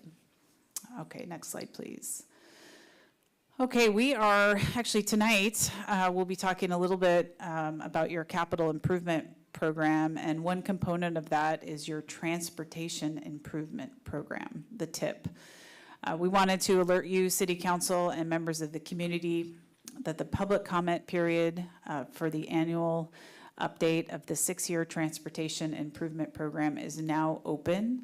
This is an opportunity for the community to weigh in on how we will be making our investments for bike, pedestrian, and street investments over the next 6-year period. Council, we do have a Let's Talk page stood up. It's hyperlinked here on the slide, which you can't see, but we'd like everyone to provide comments to be considered by the City Council by April 21st. Council will be coming back to you with a TIP preview and overview on April 7th, and then we anticipate you'll be adopting the TIP May 5th. A lot of work overlapping since it's a budget year. Okay, next slide, please. By the way, I should mention when we open up public comment for the Transportation Improvement Program, we will push it out across city channels. I just wanted to make sure you were aware of this tonight. Next slide. This is now moot because we just had a extensive presentation from Sound Transit, but we plugged this in just to remind you that we have a celebration coming on March 28th. I want to thank the council members that were able to go out and join CEO Constantine for the press conference announcing the date. The city is actively involved with Sound Transit and the Chamber and will be helping to produce that opening event. Next slide, please. Switching gears a little bit, I wanted to just share that we are continuing our work on the Sewer Lakeline Reach 1 assessment. This is, when we talk about reaches, we're talking about the different segments of the lake line that sit, sewer lake line that sit in Lake Washington and convey sewage off of Mercer Island. This is a really important 2026 project. where we're evaluating 2.5 miles of sewer lake line on the eastern shore of Mercer Island. I don't think we have the map on this slide deck, but we've presented it previously. We're assessing the condition, long-term capacity needs, particularly important with all of the work we're doing related to housing and density on Mercer Island. This is the oldest section of the island's lake line, and it contains several pump stations. The pipe is largely uninspected and has experienced overflows in the past. Really important work. So I just wanted to make sure you knew that the assessment is underway, including field investigations and boat-based surveys. That's that little picture that you see there on the right. And we'll be back sharing our findings with you, Council, in the very near future. So this is important work moving forward on our sewer infrastructure. Next slide. Okay, just a couple of slides here to wrap this up. We are celebrating Lunar New Year again this year here at the Community Center, Sunday, February 8th from 10 to 2. That's this weekend. Also happens to be Super Bowl, but you can do both because the game starts at 3:30. This is in partnership, and sorry, I've lost my track here. So we have cultural performances, games, activities, food, a lot of fun. It's also very busy here at the community center. So come on by, drop by for the Lunar New Year celebration, and when you're done, you can go watch the Seahawks win the Super Bowl. Next slide, please. All right, and next week is the Youth and Family Services Foundation Breakfast, certainly one of our favorite events of the year, hosted here at the Community Center bright and early in the morning, 7:30 a.m. On Wednesday, February 11th. The foundation will be hosting a fundraising breakfast that directly supports youth and family services. So please put that on your calendar and come on by. And I want to give an early shout out to the recreation team who works late the night before and is here early in the morning, making sure the facility and the parking lot is ready to host the event. Next slide, please. All right. This has been a really long time coming. It's super exciting to share that we launched the new utility customer portal where our water customers can view hourly water usage, set up custom notifications for their account, and pay their utility bills. This just launched recently. We've got over 20% of our customers already registered and using the portal, and customers will begin receiving alerts through the portal once they're registered about potential leaks. I won't get into a lot of great detail. The Public Works team will be coming back to you probably later this year with a more comprehensive update on all the improvements we've made regarding utilities. So this is exciting. You might be getting some questions, and we are fielding customer service is offering support, I should say, to people that have questions about how to use the portal and any bugs that need to be worked out. So nice job across the city team for deploying this new and very important resource. Next slide. Council, as we transition to the next item, I just want to acknowledge that we have lost some airflow in the room, and so it's getting warm in here. We're going to see if we can't turn that back on. Bear with us. I think the next presentation actually covers the HVAC issues we're having with this building. All right, thank you, Mr. Mayor. I think we'll take your word on the HVAC needing to be replaced. You don't need to demonstrate.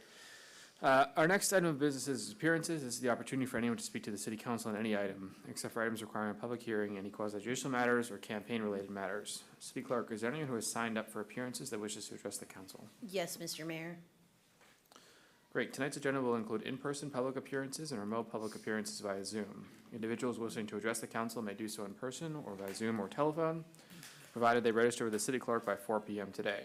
When it's your turn to speak, you will be called by name. Remarks must be addressed to the council as a whole and not to individual council or staff members. Any person making personal, impertinent, or slanderous remarks or becomes boisterous, threatening, or personally abusive while addressing the city council may be requested to leave the meeting. Please speak audibly and state your name and city of residence for the record. There will be a timer on the screen. You have 3 minutes to speak. When your time has ended, your microphone and video will be turned off. I will thank you for your comments and move to the next speaker item of business. Staff, please promote the first speaker. Thank you, Mr. Mayor. Our first speaker tonight is Jane Robertson. And you can go to the podium to speak, Ms. Robertson. Thank you. Esteemed council, boy, these days we do not take good governance for granted, and I want to thank you all. I feel well governed. Thank you for your leadership to our community. It's a high responsibility to make decisions that impact every resident of our city. I'm here tonight to ask you to make a statement reassuring Mercer Island residents that you, our city government, is committed to protecting us.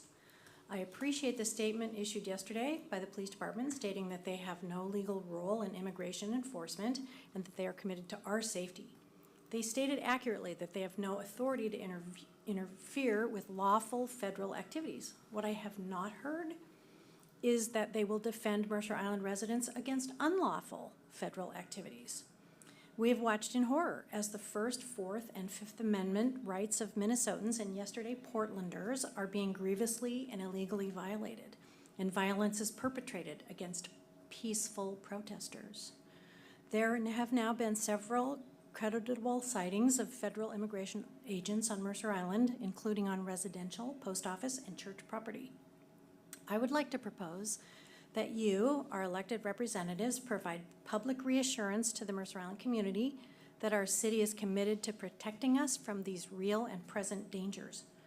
Perhaps you can take a page from the book of the Seattle Mayor and number 1, prevent or prohibit federal agents from using city or school district property. 2, inform private property and business owners that the Fourth Amendment gives them the right to insist that federal agents present a judicial warrant before they may be granted entry, and asking our city police to enforce that right.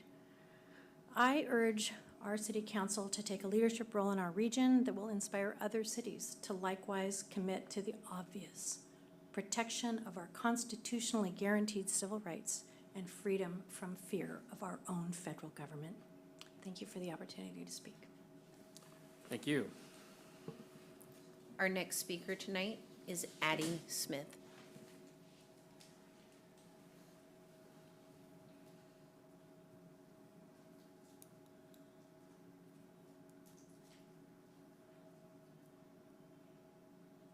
At the clock, Andrea, please.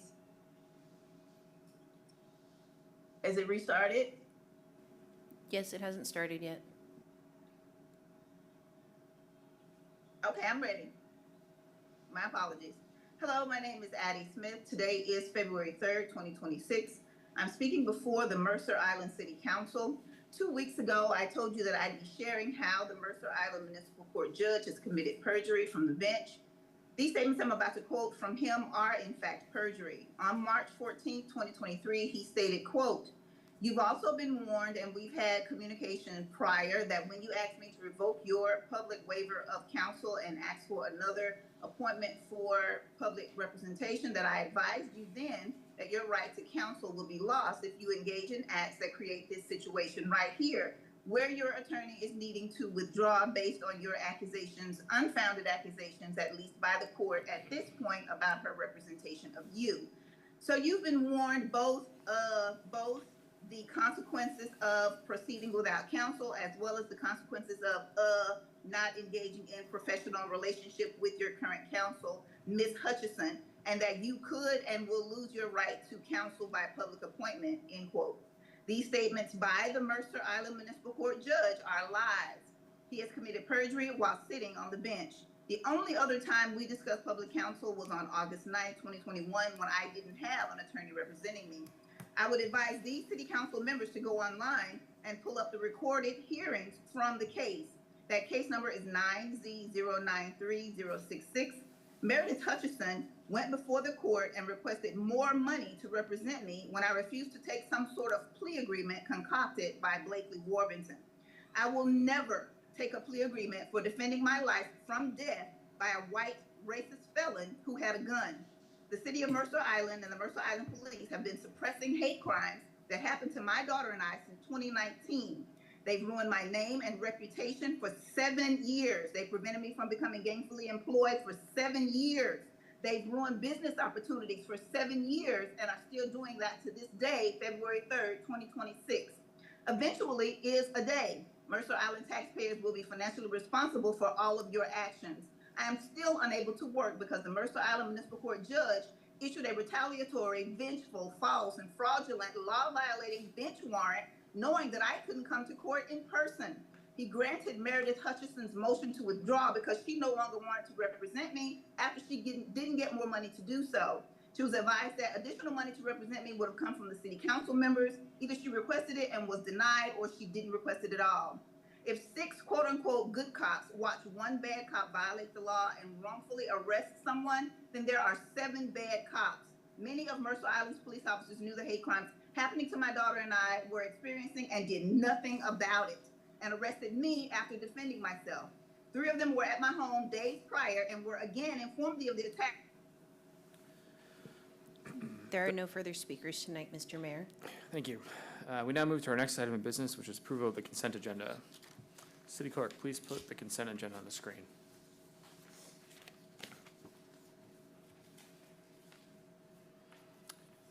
Okay, the consent agenda tonight contains 6 items which are available on the screen and were in the agenda packet for review. Is there a motion to approve the consent agenda as presented? So moved. Second. It's moved by Councilmember Weinberg and seconded by Councilmember Andrell. City Clerk, please call the roll. Thank you, Mr. Mayor. Councilmember Shea?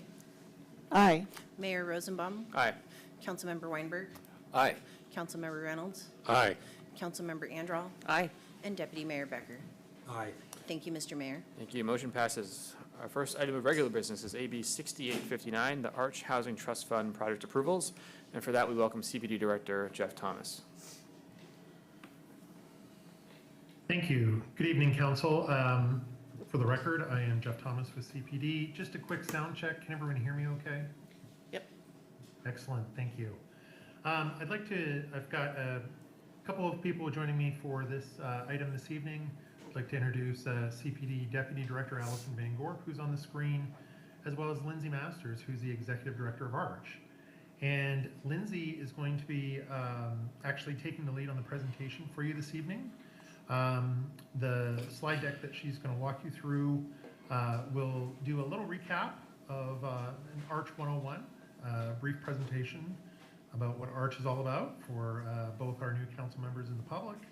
And then we're going to get into the order of business for this evening, which is approving money from Mercer Island's portion of the Housing Trust Fund account with Arch for a number of projects that will be touched on. And then Lindsay is also going to give a brief preview of 2 items that we've scheduled for consent for your next meeting on February 17th. A couple of orders of business. I would characterize them as housekeeping business, and Lindsay will get into those to give you a preview of those again for February 17th. So with that, Lindsay, why don't you share screen and take it away? Great, thank you, Jeff. Let's make sure everything's working here. Okay, make this bigger. Wonderful. Well, it's great to be with you. I appreciate the ability to join you virtually tonight and look forward to coming in person at a future date. So as Jeff mentioned, I'm going to give a brief overview of Arch as an organization. If you have heard anything about us, hopefully you know that we're all about affordable housing and we're all about local government. And it's really our job to help connect you to strategies, tools, and resources that are going to help preserve and increase housing for low and moderate income households in Mercer Island and throughout East King County. This is a map of the geographic area that Arch serves, and in those colored outlines are the cities that are actually formal members of Arch. So we've got 15 cities altogether, and King County is also a member. We were formed over 3 decades ago now, around the time of the Growth Management Act. And really the idea was to create a legal framework and really a practical way for cities to collaborate and act together in planning for affordable housing and actually delivering that on the ground. We were set up with several key responsibilities that really thought through what are all the steps you need, not just to put plans in place, but to really get housing built and funded. So we provide a number of services all the way from policy, planning, and technical assistance. We do facilitate direct funding and investment in projects.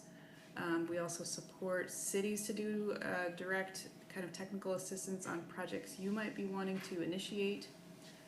We help to steward the local land use incentive and tax exemption programs that local jurisdictions have adopted over the years as ways to create affordable housing.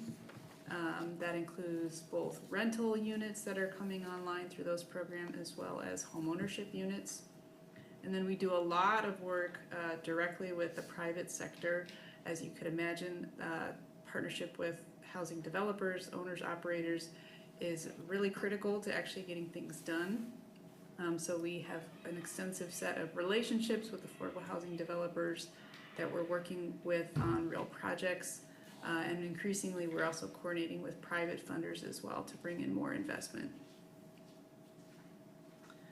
Just a little bit about how we are structured and our governance, which we've been spending a lot of time with our board talking about recently and thinking about how this could evolve in the future. But up until now, we have operated under the structure you see here with an executive board that governs the whole organization.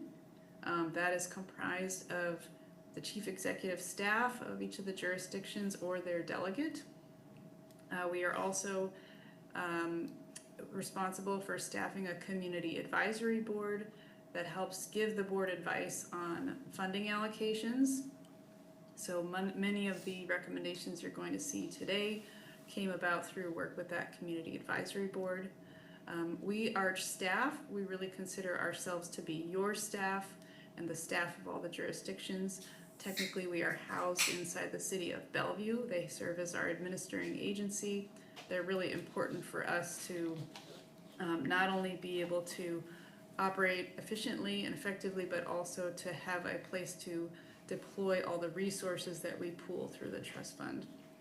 And then most recently, our board had provided direction to test a pilot where we would bring elected officials from all the member jurisdictions of ARCH together in a single body. This is not something that was contemplated originally in our interlocal agreement, but in recent years we really saw a need to do more engagement with elected officials. We saw a desire for greater information involvement, so we're excited about piloting that and excited that Mercer Island will have a representative joining us. Obviously, you, the member councils, have a really important responsibility in this structure as well. So not only do councils approve joining ARCH, but you also have a role to approve our budget and work program each year, to approve any direct funding into affordable housing projects that we might recommend, and of course to decide local land use, tax policies, etc. So as I mentioned, there's a range of strategies that ARCH really supports our members with to try to make an impact on affordable housing. But the one I'm going to be talking about the most this evening is the strategy to invest in housing. Currently, we are actually responsible for supporting three pretty significant investment programs. The Housing Trust Fund, which is what I'll spend the bulk of the evening talking about, but also two other city-level funding programs for the cities that adopted the 0.1% sales tax and have developed their own sort of programmatic approach to that we work very hard to make sure is coordinated with the trust fund. Just giving you kind of a big picture background on what the trust fund can do and how it leverages your funds. Over the life of the program, we've put in well over $125 million. When you start adding in those other local sales tax resources from those jurisdictions I mentioned, we're up to about $150 million in investments, and that has brought in over $2 billion in total funding for affordable housing projects that you can see come from a variety of other sources, which are significant. And I think without that local commitment and initial upfront investment would be pretty difficult to attract to East King County. So I'll kind of dive right into what the funding round looked like this last year. We started the round with about $3.5 million of known contributions that were coming from our members. That was able to grow a bit through the year with some loan repayments coming in, some returned funds from previous projects. We had another 600 or so thousand from federal dollars that were very uncertain at the beginning of the year, but by the end of the year were confirmed that we are able to direct through our process. And then later in the round, when we had kind of a known set of projects, another couple cities came in and were able to supplement the resources that we had available. Those were for projects located in Redmond and Kirkland. The other two sales tax funded programs you see over on the right. So we had about $30 million that was available in Bellevue and another couple million or so in Issaquah. Just wanted to share some of the bigger context. So I showed you kind of that big house of all the different blocks of funding. A big part of what we do is try to really understand the funding landscape and be able to be nimble and responsive and bring in the resources that are available in the year. And it's a very dynamic landscape, as you might imagine. Federal funding in particular really zeroed out the possibility of projects that would rely on operating subsidies. Most of those potential projects were taken off the table early in the year. But on the positive side, there was a pretty robust state investment in the State Housing Trust Fund, so we knew there'd be a pretty big opportunity to bring in some of those dollars this year. And then King County had some funds as well. Their pool has been shrinking somewhat as they exhaust their TOD bond funds. So that's kind of the money side of it, but really we also try to work with our board to set some priorities and some direction for what we're looking to accomplish in the round. The last couple years since Arch adopted a strategic plan that's focused on building more housing faster, we've really elevated projects that are going to be able to move forward on a timely basis and projects that will be able to leverage our investment and really maximize that production. We certainly still care about the range of other goals that we have as a coalition, including making sure housing opportunities are geographically distributed throughout East King County and a variety of other goals. So this year we had a historic funding round with over 15 projects total that came in for funding. That is way over the previous record for Arch. A typical year in the past would be maybe 3 or 4 projects coming in to apply for funding. So we're thrilled to see this level of opportunity out there in East King County. It also creates some very difficult decisions, certainly, with the requests far outweighing the resources. So I'll start with just a summary of all 15 of those projects. You'll see, you probably can't read this, but they're listed here. They're in your packet with a lot of detail on each project. I'm primarily going to talk about the ones that we are recommending for funding, but I'll just preface this with projects that were not recommended this year. Certainly some of them we anticipate coming back and reapplying in the future, and so we'll probably have the chance to talk to you about some of those in the future. I will go quickly through these since there's a lot of detail and I don't want to get too lost in the weeds, but each of these are a pretty special project.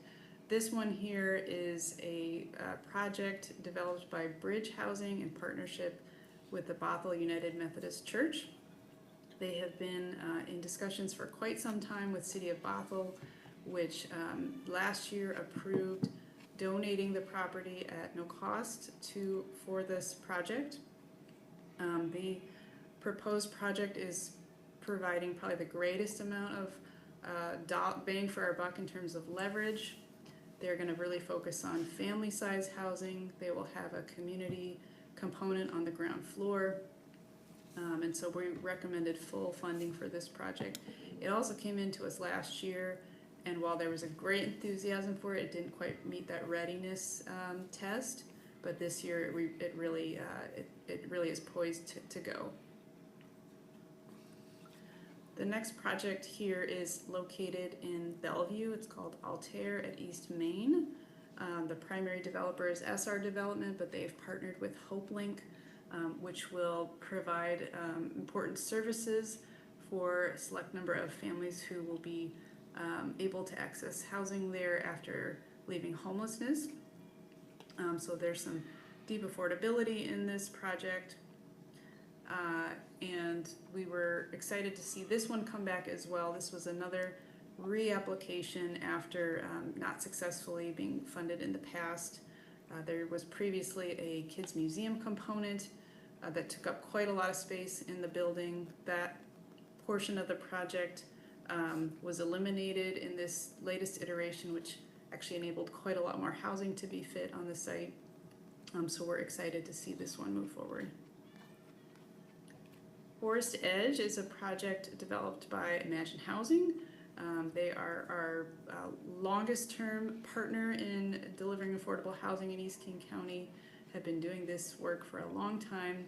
And this is a really special project because it's going to be sited on land owned by St. Andrew's Church, which is the founding organization for Imagine Housing.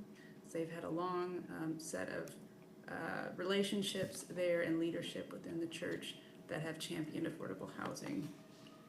It'll provide about 100 units of housing. They'll have some set-asides as well. And while we wanted to really fully fund the request, our limited resources really only enabled us to advance about $500,000, but we worked with City of Bellevue to make sure they could help to fill some of that gap.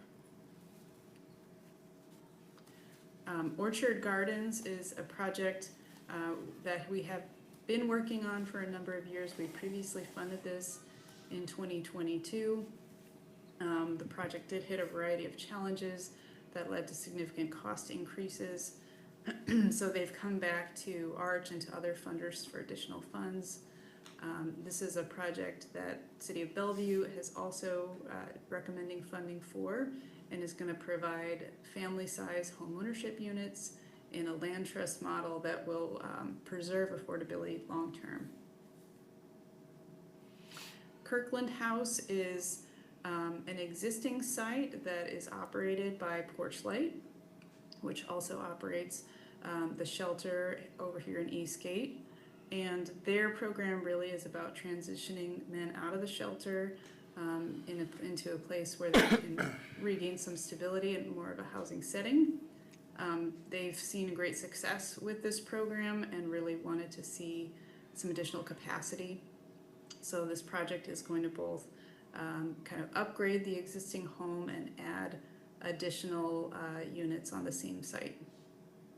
And this is the project I mentioned. City of Kirkland was able to help supplement the funds that Arch had since we weren't quite able to reach the entire ask. Family Village in Redmond is a existing affordable housing project that serves homeless families. It's a project that Arch has not previously funded in the past, but it came to our attention that they had some quite urgent needs for reinvesting due to water intrusion into the building. So this one kind of became a more significant priority for us and for City of Redmond to make sure all the existing families living there are able to live in a safe and habitable space. We're pleased that they've got a renovation plan that doesn't require any relocation or displacement of families currently living there. This one also is going to be quite competitive for state preservation funds, again in large part because of this local commitment we're providing. And I believe this is the final project, Leo at Trailhead. So the organization is Life Enrichment Options. They are a partner in a much larger project here. This is another site that Arch has previous funding committed to and has been a long-term priority project, and it's going to be really significant for City of Issaquah.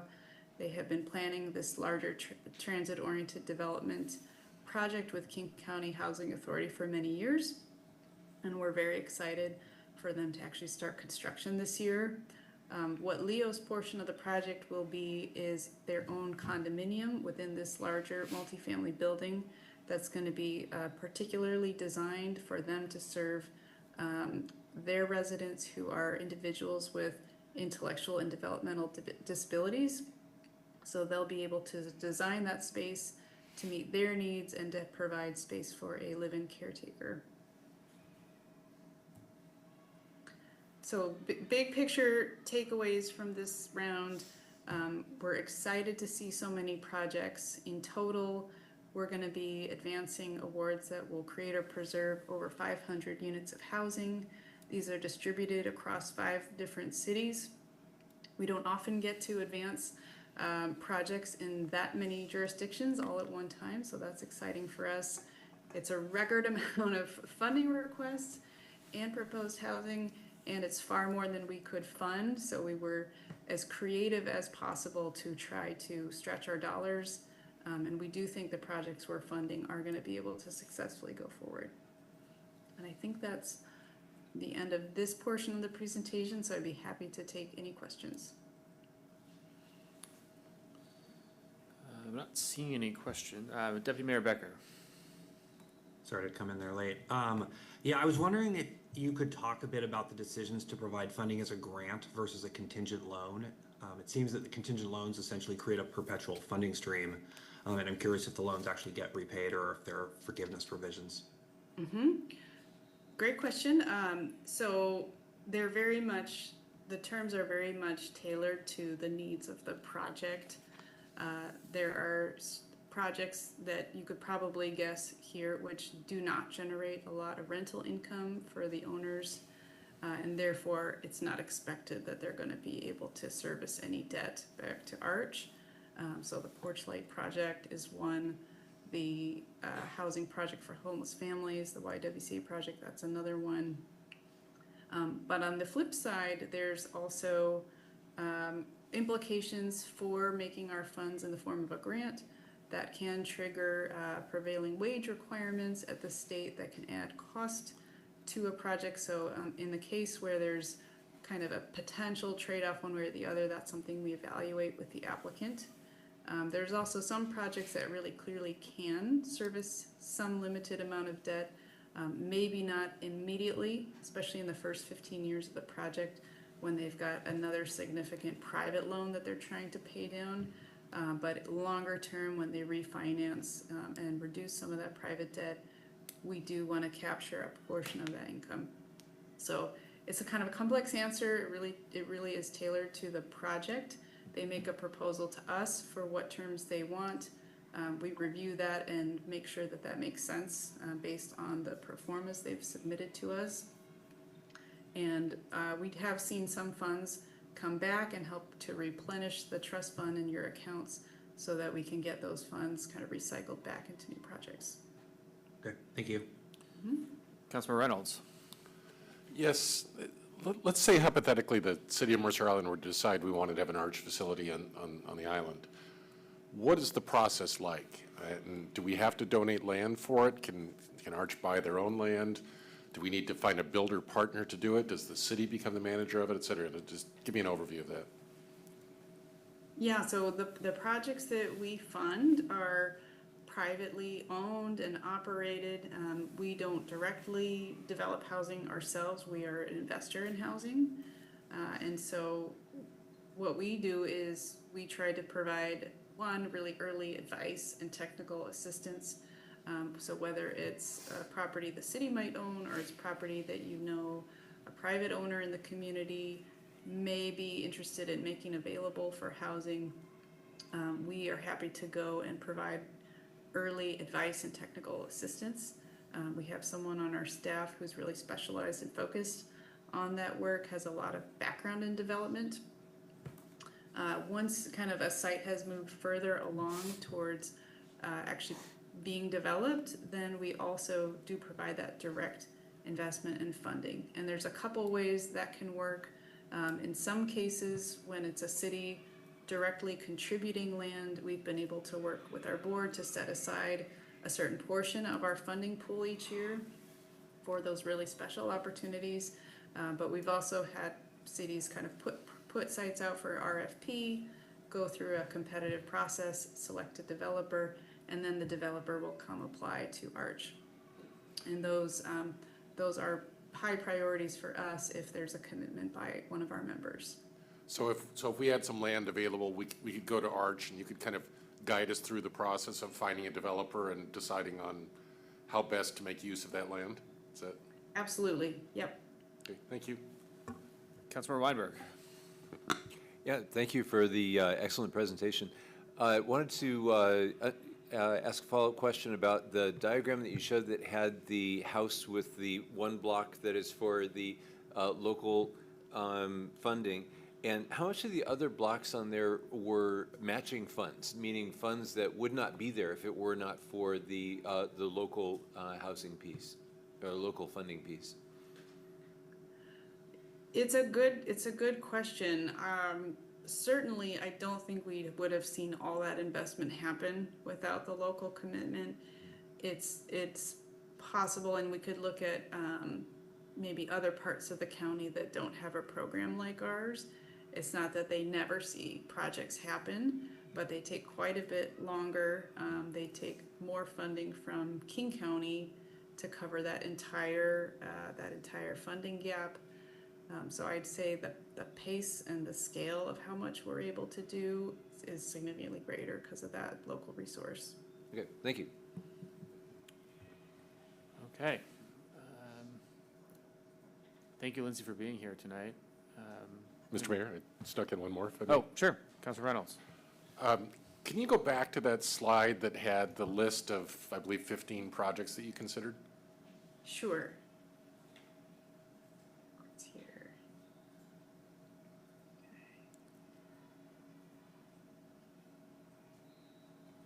This one? Yes, that one.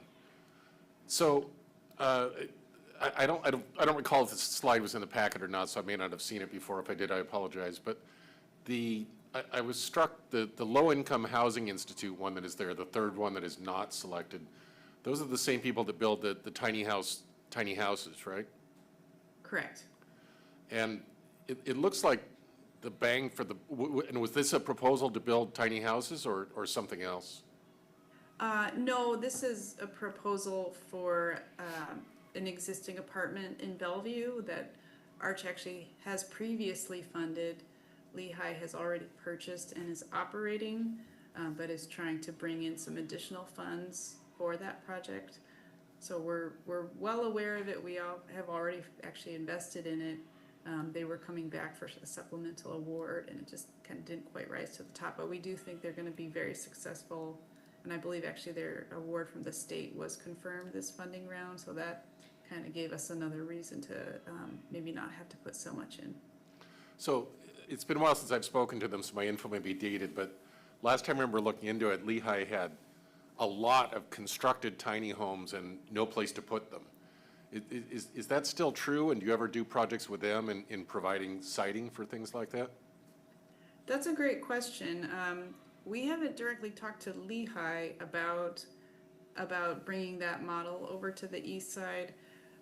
Every so often we'll talk to kind of community organizations. We've talked with a church here and there who've expressed interest in hosting that kind of opportunity.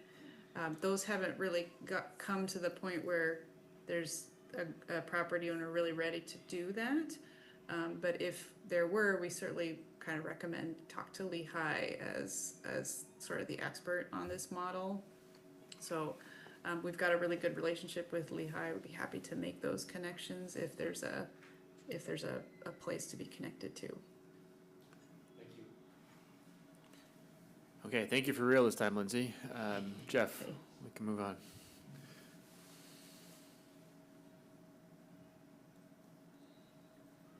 I think we actually have a couple more slides that we were hoping to touch on that are a preview of the items coming on the consent agenda at the next meeting. Shall I dive into those, quickly. Allison? Sorry, what? Should I dive into that now? Yeah, Okay, please. I didn't know if Jeff wanted to reintroduce, but I'm happy to just go right in. Oh, yep. Okay. Okay. It's a little bit laggy. Thanks for your patience.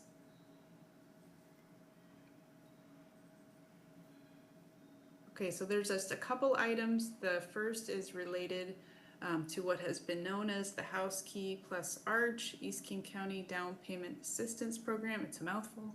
One of the changes we're looking at is shortening the name of the program. And the background on this is that a number of Arch members funded a contribution to this DPA program back in 2005. There was really significant success with that and a lot of loan activity in those early years, so additional funding was put into the program in 2007 and 2012. There was originally program parameters that allowed for up to $30,000 per eligible household to be provided in down payment assistance. So those are deferred payment means obviously no mortgage payments are required until the homes resell. And over the course of time, really since 2012, we saw a significant slowdown in activity. Part of that was because of what was going on in the housing market around 2011, 2012, but also the price of homes in our market area has really just skyrocketed compared to what eligible households can afford. So that $30,000 really doesn't stretch as far as it needs to serve many people. Where we are seeing usage in the program to some extent is helping buyers to purchase Arch homes. So those are resale restricted homes that have more modest prices, are more attainable to households that are low income up to kind of moderate income. And so that was a continued need we saw for the resource. We kind of considered, should this program even continue? And we see quite a bit of need there and a match for that resource. So the funding partners, in addition to Arch, which include King County and the Washington State Housing Finance Commission, those are the other two funders of this program. Staff have worked together over the last year to develop all of the kind of updates to the program that would need to recalibrate the loan terms to the needs of those buyers in today's market. And so that's what this set of recommendations is really about. It's going to help make the loan products more affordable to the folks who would use them, lowering the interest rate, lowering the minimum required contribution from buyers. And it's going to expand eligibility somewhat to fit better and align better with the Arch Homeownership Program. So I think that's all I've got on this one. And it sounds like you won't be taking action on this tonight, but if there's questions, happy to answer those. And there will be one more item I'll cover quickly as well. But I'll pause here. Councilman Reynolds, is that an old hand or a fresh hand? Old, of course. Let me get you a button. Okay, Lindsay, if you can keep going, please. Great. Okay, last one. That's super in the weeds of Arch, so get to learn about Arch history and Arch mechanisms for how we work. So you probably recall that I mentioned Bellevue as our administering agency as Arch. They took on that role in 2010. So since 2010, they have provided this really essential service of being able to centralize all the contracting for the funding that we invest in housing projects.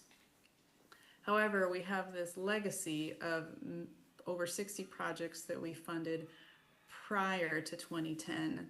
And under the ILA at that time, every single jurisdiction executed their own individual contracts with the projects that we were funding. So we have projects that might have 7 different sets of contracting documents. Those were all done a long time ago, but some of those projects are aging and needing to refinance more frequently. That requires some paperwork to consent to those types of changes. And so what we're hoping to do now is what was contemplated in 2010 but not fully realized, which is give you the option to delegate administration of those to Bellevue, same as all the contracts we've done since 2010. So it's going to have benefits for the property owners, certainly. It'll help streamline things for ARC staff. It'll not have us pestering your staff as well to kind of do a lot more paperwork for these projects. So we're hoping it's beneficial for everybody, and also happy to answer questions about this one too.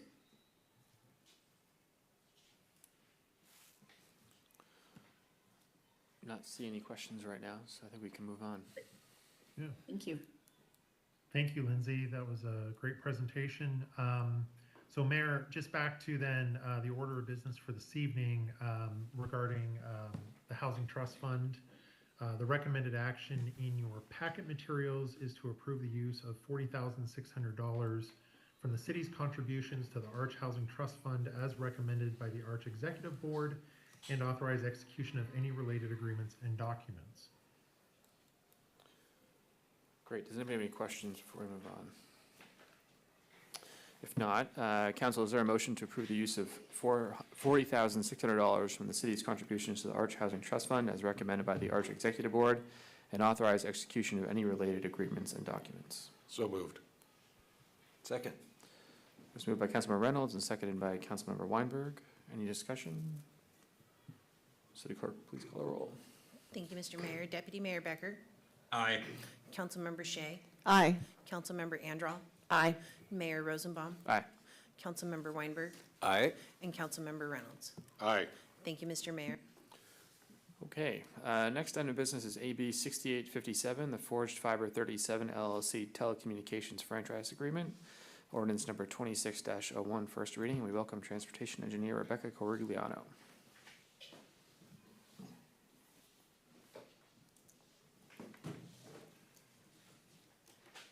Test, test. Good evening, Mr. Mayor, Deputy Mayor, and council members. My name is Rebecca Corigliano. I'm the Transportation Engineer for the City of Mercer Island. The agenda bill before you is for the first reading for the Forged Fiber 37 franchise agreement. Staff worked with outside counsel Daniel Kenny from Ogden Murphy Wallace to negotiate this agreement on behalf of the city. I'd like to introduce Daniel, who will be presenting this item and responding to your questions. Welcome, Daniel. Thank you so much. Good evening, Council. Again, Daniel Kenny at Ogden Murphy Wallace. I have a PowerPoint that I'm going to pull up here. Let me just quickly do that.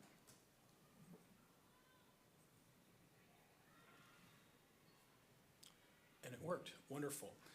Okay, again, we're here for the Forged Fiber Telecommunications Franchise Agreement. And I'm going to run through a bit of, I'm just going to get a couple things off my screen. A bit of background on the Forged Fiber request, franchises in general, and then I do have some common questions that I've outlined at the end about franchises, and so I'll go through all of that. If you have any questions throughout, of course, let me know, but there are some questions at the end that we can run through as well. So AT&T entered into an agreement to purchase the fiber business of Lumen. And so that's how we got here today. That includes their fiber assets that are located already in the city's rights of way. And in advance of that, they went out and sought all the necessary rights to own and operate those facilities in the rights of way. And they created a separate legal entity called Forged Fiber 37 LLC in order to undertake this project. Forged Fiber, again, is a wholly owned subsidiary of AT&T, and it's Forged Fiber that is seeking this franchise agreement with the city to access the rights of way for these already existing facilities that are in the right of way. Forged Fiber will provide wholesale services which will then be resold to commercial and residential businesses.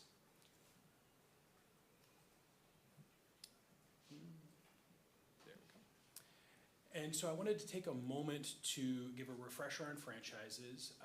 I was actually with you all, or with council back in 2020 for the Zayo franchise and went through some of this, but it's been a little while, so wanted to take the opportunity to have a refresher.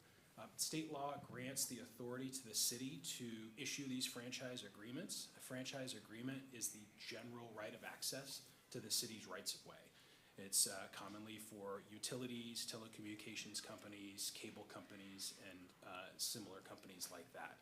So it grants that access to the rights of way. What it does not do is it does not regulate the operations of those businesses. It is just simply allowing them the ability to access the right of way to place their facilities under certain regulations operated or overseen by the city. The franchisee will still need to apply for and receive all necessary permits that would be required for that work later. So this is the general right of access. They will still get all required permitting and get, if there's necessary, bonding and things like that for those projects down the line. So this is really just the first step to allow them to exist in those rights of way. The city has many franchises already. Zayo, which is the one that I was here at your other location, or actually online, it was right in the middle of the pandemic. Comcast, CenturyLink, Crown Castle, Power Company, things like that. And so, as you all know, there's plenty of different lines and facilities in the rights of way. Those are all covered by franchises. So just really quickly on the procedure, a company seeking the franchise is going to apply to the city and pay a fee. I've got a little bit more on the fees, but it's a fee deposit that covers their actual administrative costs, including my time. The city prepares an agreement, and the applicant then can review that and provide input. Those agreements, generally speaking, are going to provide competitive equity between similarly situated entities. And so in this situation, we use the Zayo franchise, and that is a already existing entity in the right-of-way, and then we worked with representative from Forged Fiber, AT&T, to review that and provide comments. It was, of course, reviewed by relevant staff to make sure that it still worked for the city, and reviewed by legal. Council is then required to consider this at 2 separate readings, and so tonight is just the first reading. The only action tonight will be to, if you choose, is to place it for second reading at a future date. And then once, if it is approved, the applicant then assigns the franchise, and then they have that right to exist in the right-of-way and will still go through permitting to do anything in the right-of-way. In this particular situation, Forged Fiber is taking over existing facilities in the right-of-way. So in many ways, it's just one entity with facilities. The name is kind of just going away, and another entity is taking over their facilities. They would still have the ability to operate and maintain those facilities and perhaps add additional facilities within the rights of way consistent with the franchise and the franchise requirements, and then additionally consistent with any permitting that they may need. And so I'll run through a few common questions. I touched on this one, is it consistent with the treatment of other franchises? Yes, it is consistent. We use kind of a building model template to make sure that there's consistency both for the city, but then also for those applicants. Can the city charge an ongoing fee for the franchise? No. Unfortunately, the city is not allowed to impose a franchise fee on this type of business for ongoing. That is reserved exclusively for cable. And you can see that as a franchise fee that you may collect from somebody like Comcast. Will they be responsible for the city's costs? I briefly noted on that as well. They did pay a deposit at the beginning, and so they cover city time and my time.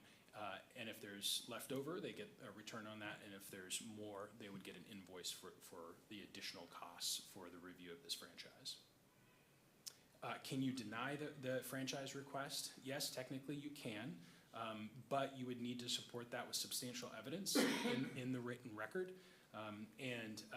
There's process where they can challenge that.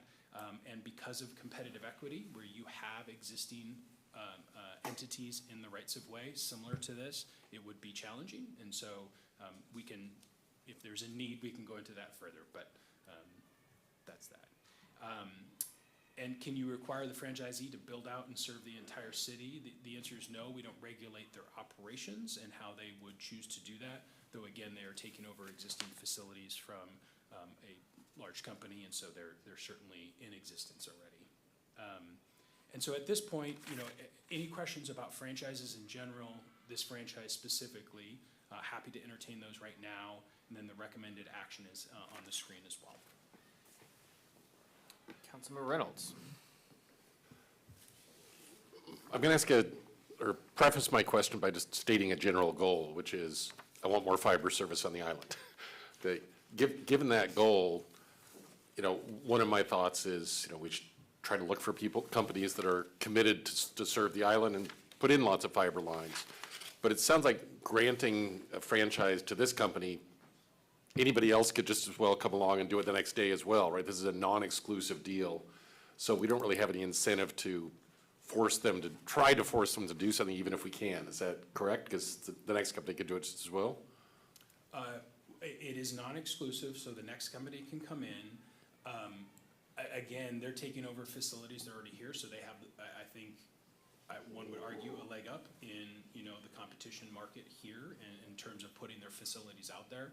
But yeah, we can't, there's not much incentive nor forcing that we could do. But they are certainly interested, obviously, in this market. They are purchasing and taking over facilities to serve this market. And there's no, you said to turn it down, we'd need substantial evidence in the record on that. I have no idea if it does, but if evidence existed that they didn't plan to be really effectively utilizing the agreement by putting in lots of fiber service, would that be sufficient to deny the lease? Under a hypothetical, no. No, okay. I have other questions, but I'll take my turn. Councilmember Anderall. Yeah, thanks. So I'm a little confused. I would have thought that AT&T would have a franchise already with us in its own name. Maybe that's not correct. But I'm wondering why they would do it under a wholly owned subsidiary. Is that just a business decision? A business decision. I mean, certainly see that all the time. I'm working with a number of jurisdictions with another entity that has multiple entities that they do, and that's really their business decision on what entity comes forward. And again, this entity is doing the wholesaling, and they'll wholesale it to other providers. And so you'll probably see those providers as the ones advertising and serving the community, but they'll be served by this line. Okay. I have other questions too, but if somebody else has a turn. Councilmember Reynolds. Yeah, I just want to understand the ramifications to us of it being an LLC. Whenever I hear an LLC in conjunction with an indemnification provision, it makes me nervous that this LLC may not be able to honor an indemnification if there were some liability to the city and we'd be left with a worthless indemnification. Are there risks to the city where we'll regret not having AT&T be the deep pocket on the deal instead of the sub? Like, what nature of risk could happen? Well, I mean, not to put too fine of a point on it, but we don't get to choose who the entity is that applies for and seeks it. So as long as they are satisfying the application requirements and they can put up the necessary things like insurance, which gets to your question, they are maintaining insurance at the levels required by the city to protect the city, and they are agreeing to the indemnification provisions that we have asked them to sign. So from a legal standpoint, the document protects the city, whether it's AT&T or Forged Fiber or anyone else. And again, we just can't say, well, we want that other entity that you're associated with. We don't have that ability. Do we have any ability to judge their practical ability to honor the indemnification? If they come through and turned out they only had $1 of equity or something in the company, could we say that's a phantom indemnification at that point because you wouldn't be able to fulfill it? Well, but they still have the insurance though too, and so right. there's, I mean, they're not the same, but they do play off each other, and so they are providing the coverage that we would need. And what sort of situations would require any sort of liability to them to occur?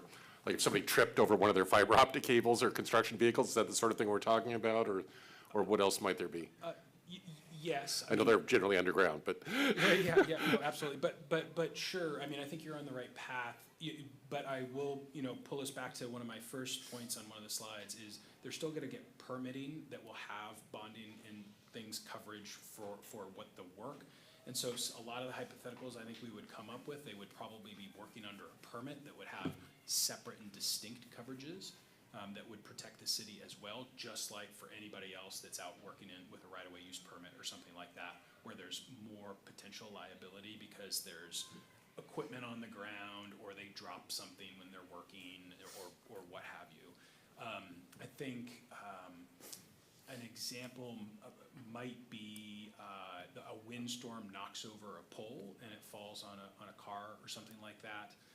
And we'd want to make sure that there's appropriate provisions, which there are, to cover that scenario, because it's not related to the work, it's related to their being in the right of way, something like that. Are there any business or operational issues where the city could have liability? Like, for example, I was about to make a stock trade and your service went out and I couldn't, so I lost $1 billion. You know, is there any way the city could be on the hook for that?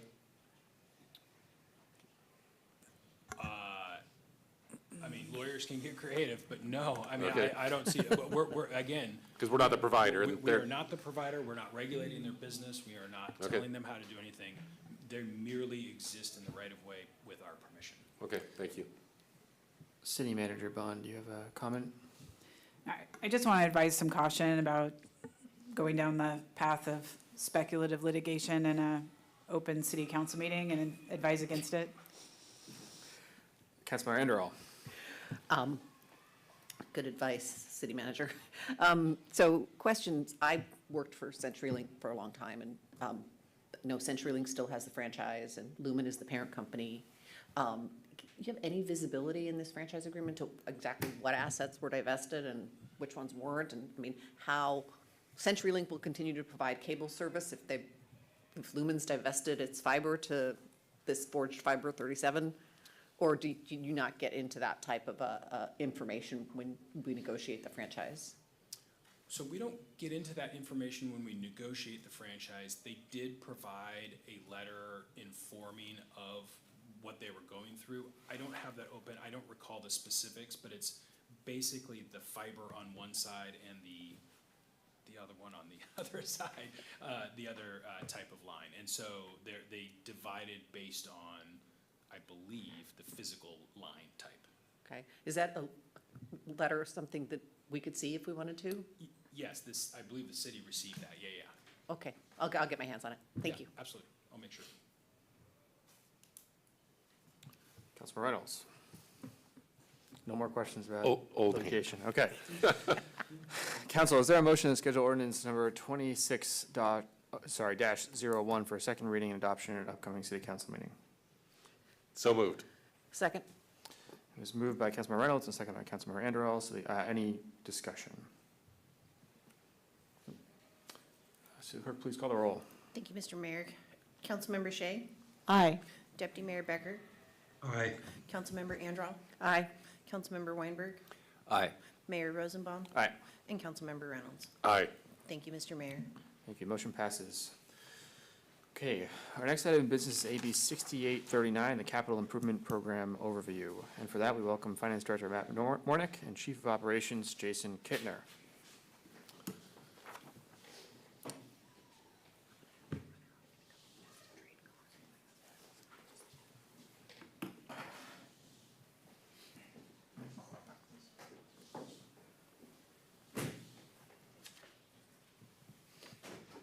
Good evening, Mayor Rosenbaum, members of the council, members of the community, and city staff that are attending and joining this meeting virtually this evening. I'm Matt Mornick, your Finance Director, and I'm joined this evening with our Chief of Operations, Jason Kittner, for the first of what I anticipate will be many conversations this year about the Capital Improvement Program. Ali Speets, our Chief of Administration, is going to share our deck, and we'll so just be a moment.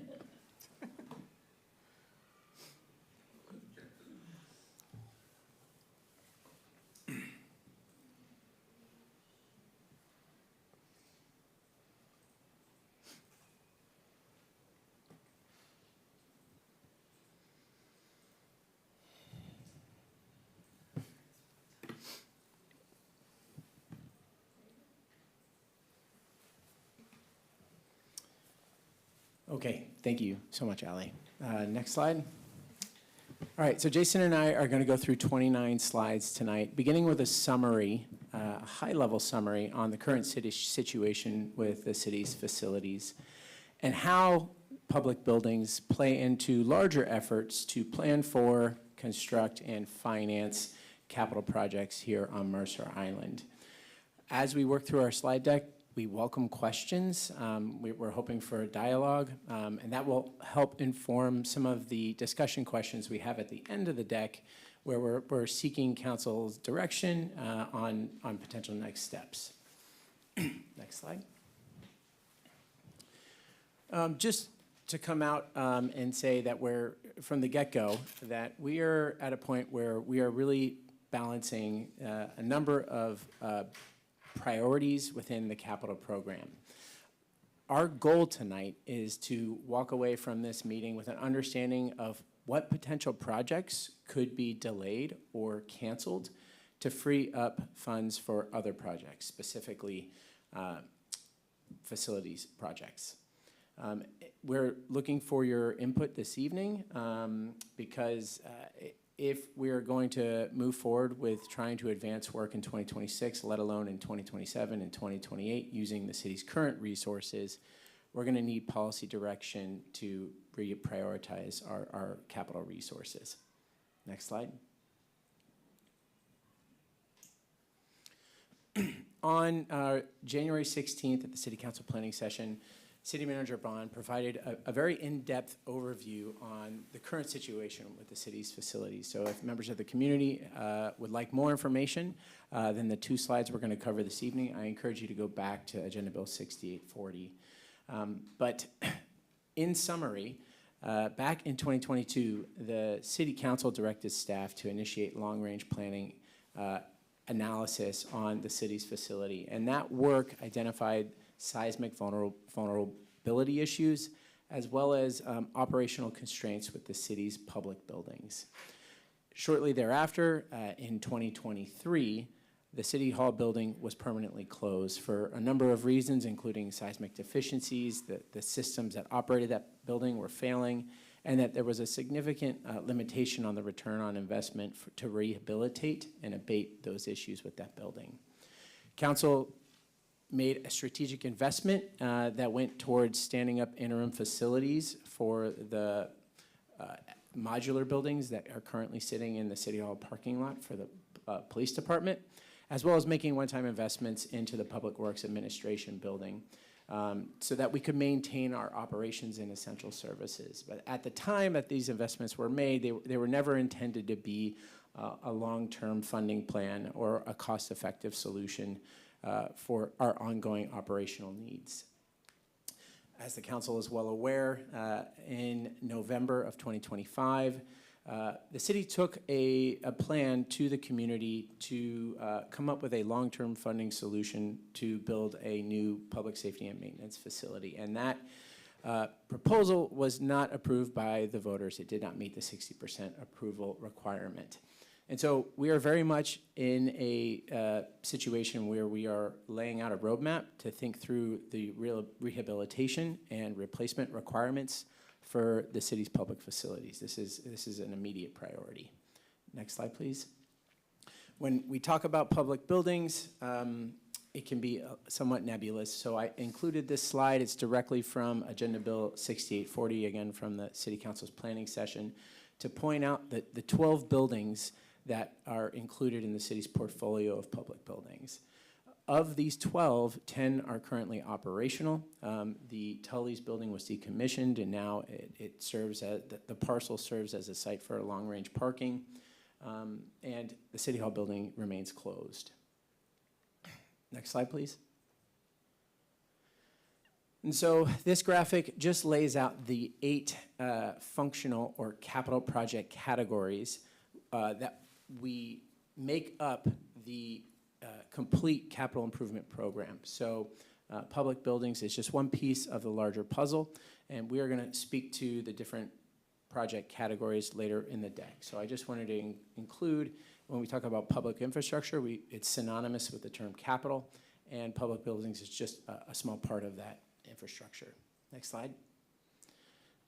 Coming up 30,000 feet here, there are several plans that inform how the city pays for in the near term investments into capital projects that are working towards a long-term vision for the community over time.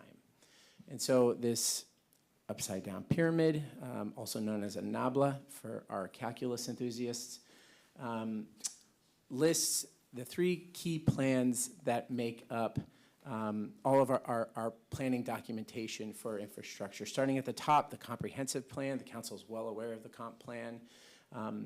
It lays out a 20-year vision for the community when it comes to land use changes, resource protections, as well as infrastructure. So water, sewer, storm systems, as well as public buildings over that 20-year horizon.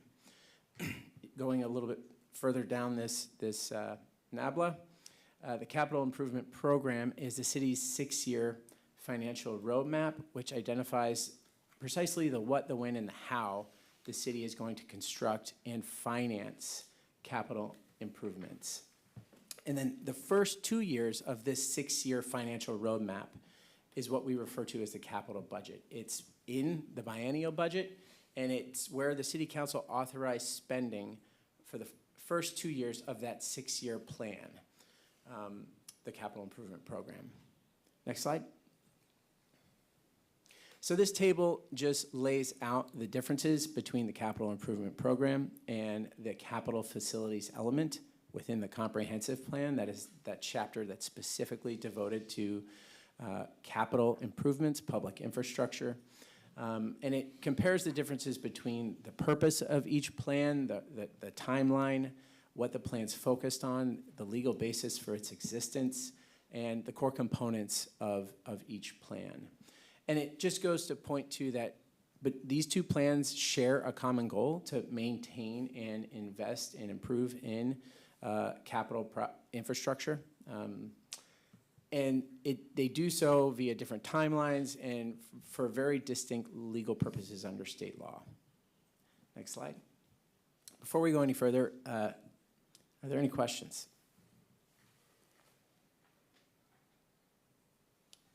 Okay. We're going to go to the next slide and turn it over to Jason.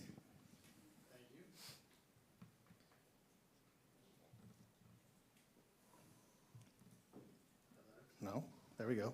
Perfect. So real quickly, I'll go through a series of slides. We've talked about a number of these items, but just for a refresher for the council and the community regarding the capital improvement program.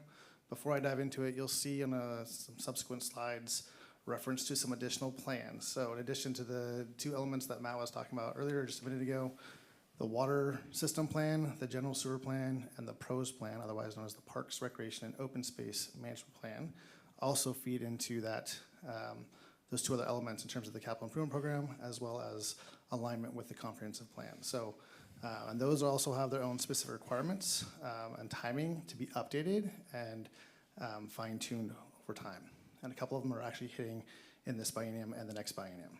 So before I dive into it, the CIP, or the Capital Improvement Program, as we refer to it, there's $111 million in the amended 25-26 budget. As we've talked about before, we are in the midst of generational reinvestment, in the middle of it right now. There's 142 active projects across those 8 different project categories.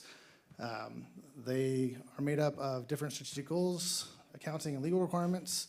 They're organized to prioritize limited resources and balance with other needs and resources amongst the capital program. So as I'll dive into in just a few minutes, an example will be our new water supply line project that we say water supply project, but it's actually 3 or 4 projects in one. And I'll get into that in just in a few minutes. So the CIP matches those improvements to those restricted revenues. Things like water and sewer pay for water and sewer projects through those utility rates. New development that is related to add capacity are specific for those growth-related elements. And then the general revenue is used for any government service. Next slide. So in your exhibit 1 to the agenda bill are a list of the projects and the categories. They're displayed here on the screen. As we've been talking about for a number of years, the water utility is the largest, by far the largest program right now. You've heard me reference previously that the sewer utility is ramping up, perhaps why the water utility starts to slowly ramp down, though I anticipate the sewer utility is going to ramp up a bit. And then the rest of the allocation is spread out across the other project categories. And again, this is the exhibit in your agenda bill. Also identified are the different types of revenues and funds associated with those project codes. Next slide. So just diving into it, high level, we'll talk about a few of the specific project codes or project categories. We'll start with public buildings. Obviously, facilities is a huge need for us. Some of the major projects that are under current construction or have been finished in this biennium includes the Public Works Facility Seismic Retrofit that's been completed. We have done a number of facility repairs and improved the access system here at the community center and some of our other facilities. Those facility repairs are things that they're reoccurring projects, smaller projects, slightly larger than just regular operating projects, but think about it in terms of your house. Occasionally you have to repaint your house, you have to replace windows, you have to redo your roof, things like that. So those reoccurring project codes for the facility repairs are what pay for those types of things. We've talked about the community center HVAC system. It's been an issue tonight. It's been an issue for quite a while now. This building is 20 plus years old, as well as that system. And so we are in the design for the replacement of that system and look to replace it in 2027. And then we have a new acquisition in the 9655 building that also has some improvements that are needed before we occupy that facility. The primary revenues for the public buildings and facilities category are the REIT run, which is the real estate excise tax, grants, and then those general revenues. Next slide.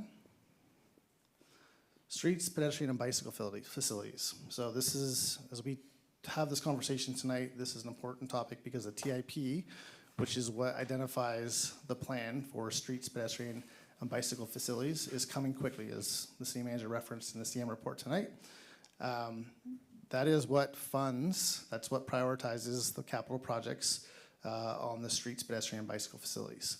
A couple of key major projects currently underway, obviously the Island Crestway corridor improvements. We pay for our residential resurfacing throughout this category.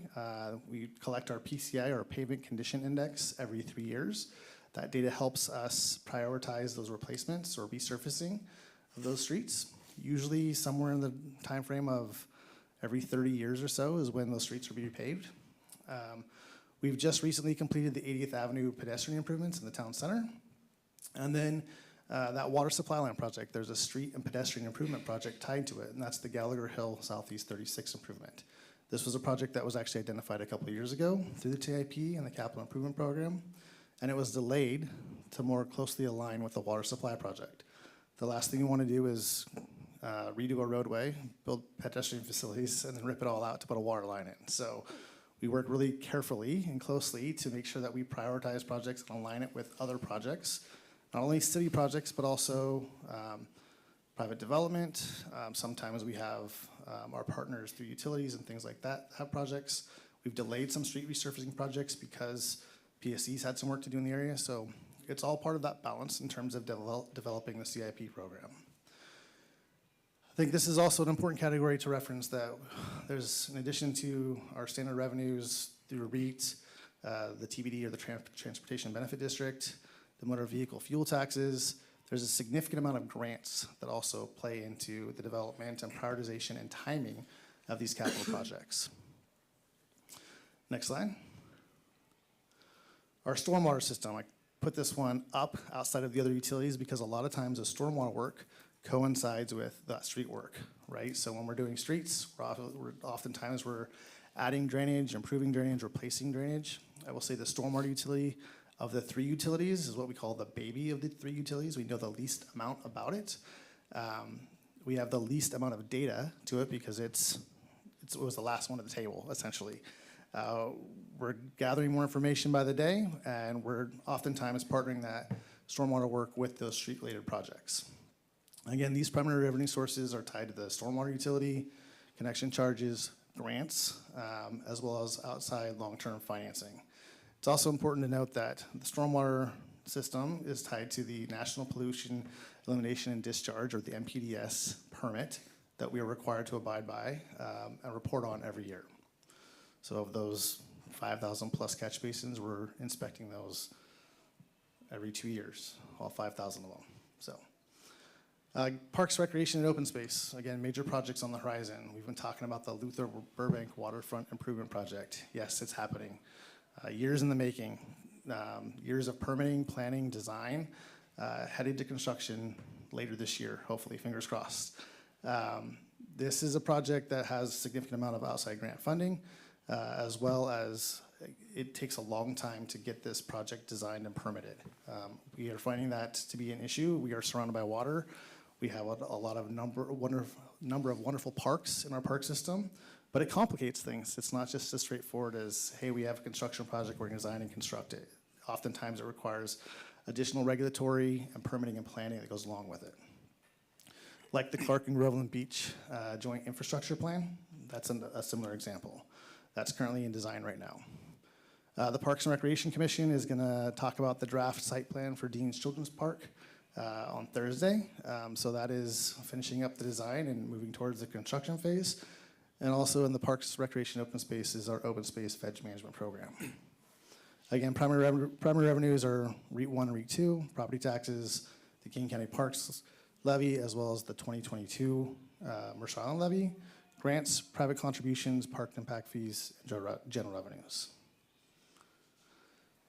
Our water distribution system tied to the water utility rates and connection charges and outside long-term funding.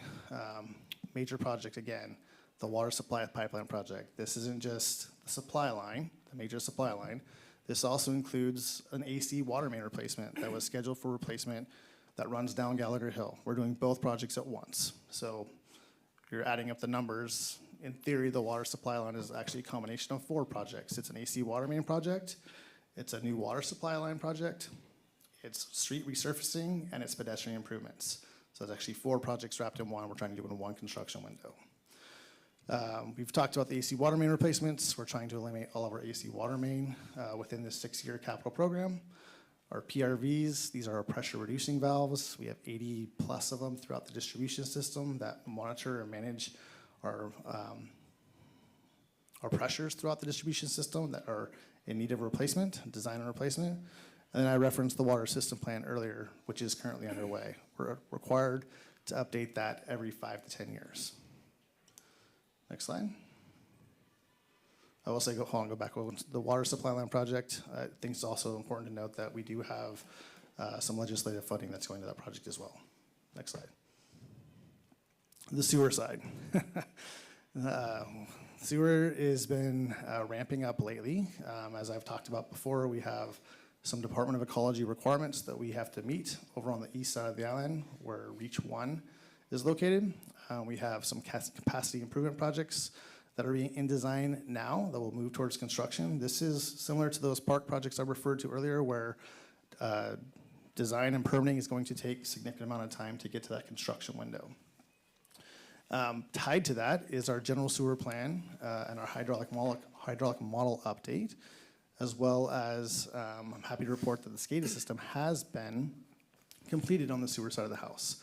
That project had to be completed first so that we could gather the data and monitor things in these pump stations to help with that development of the hydraulic model and the general sewer plan. And then we have 17 pump stations that convey sewage around the island, and they are in periodic need of repair or replacement. And so we are currently in design and heading towards construction for sewer pump station 20. Again, the primary revenues for this are the sewer utility rates, those connection charges, grants, and outside long-term funding. We'll pause there. It's a high-level snapshot of what's sort of on deck, some of the different things that we take into consideration in developing the CIP, how the projects coordinate with each other. I'll pause there, take questions, and I'll pass it back to Matt. Don't see any questions right now. Okay. Well, whenever we start to talk about how we're going to finance all of this exciting work that Jason and his team is taking on, I like to remind the council and the community that the resources that pay for capital improvements are largely restricted by state law. There's various chapters in the revised Code of Washington that point to regulations we have to abide by. And within that context, the city council then prioritizes how we use these funds as laid out in the city's financial management policies.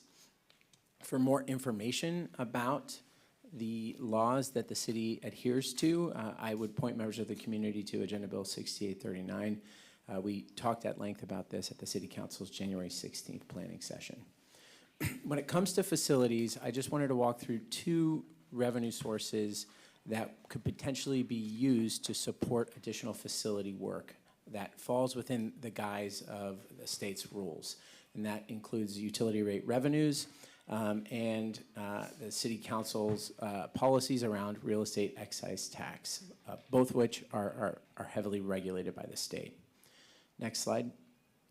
And by way of background, the City of Mercer Island provides essential utility services to residents and businesses. That includes drinking water, sewer conveyance, and stormwater management services that we bill for on a bi-monthly basis. Information about the utility billing practices and procedures can be found in the city's utility billing manual that was recently updated by the council. And our rates are reviewed and adjusted every year as needed by staff and the utility board and the city council and are included in the city's fee schedule. Utility rate revenue is used to fund the operations and management of this respective utility, including capital projects, with very clear limitations laid out by state law. Next slide.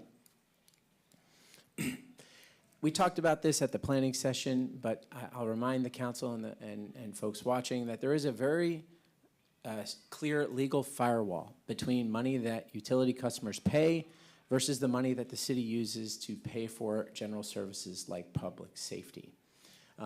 There are instances where utility revenues can go towards indirect or internal services. And in those instances, state law requires what we call a proportional share test. And so when I refer to internal services, I'm referring to, let's take, for example, the city's water utility. Staff are designated to operate and maintain and invest in that system for day-to-day operation and long-term reinvestment of the water distribution system. But they also benefit from the city's human resources department, from legal counsel from the city attorney's office, from the finance department. And they also operate out of public buildings. And so there can be a nexus between the services they receive and the fees that they pay for those services. And this is not a new thing. The city practices this regularly every year as part of the budget. And details about how we ensure that utilities are paying their fair share for these internal services is laid out in Appendix B, the cost allocation plan of the city's financial management policies.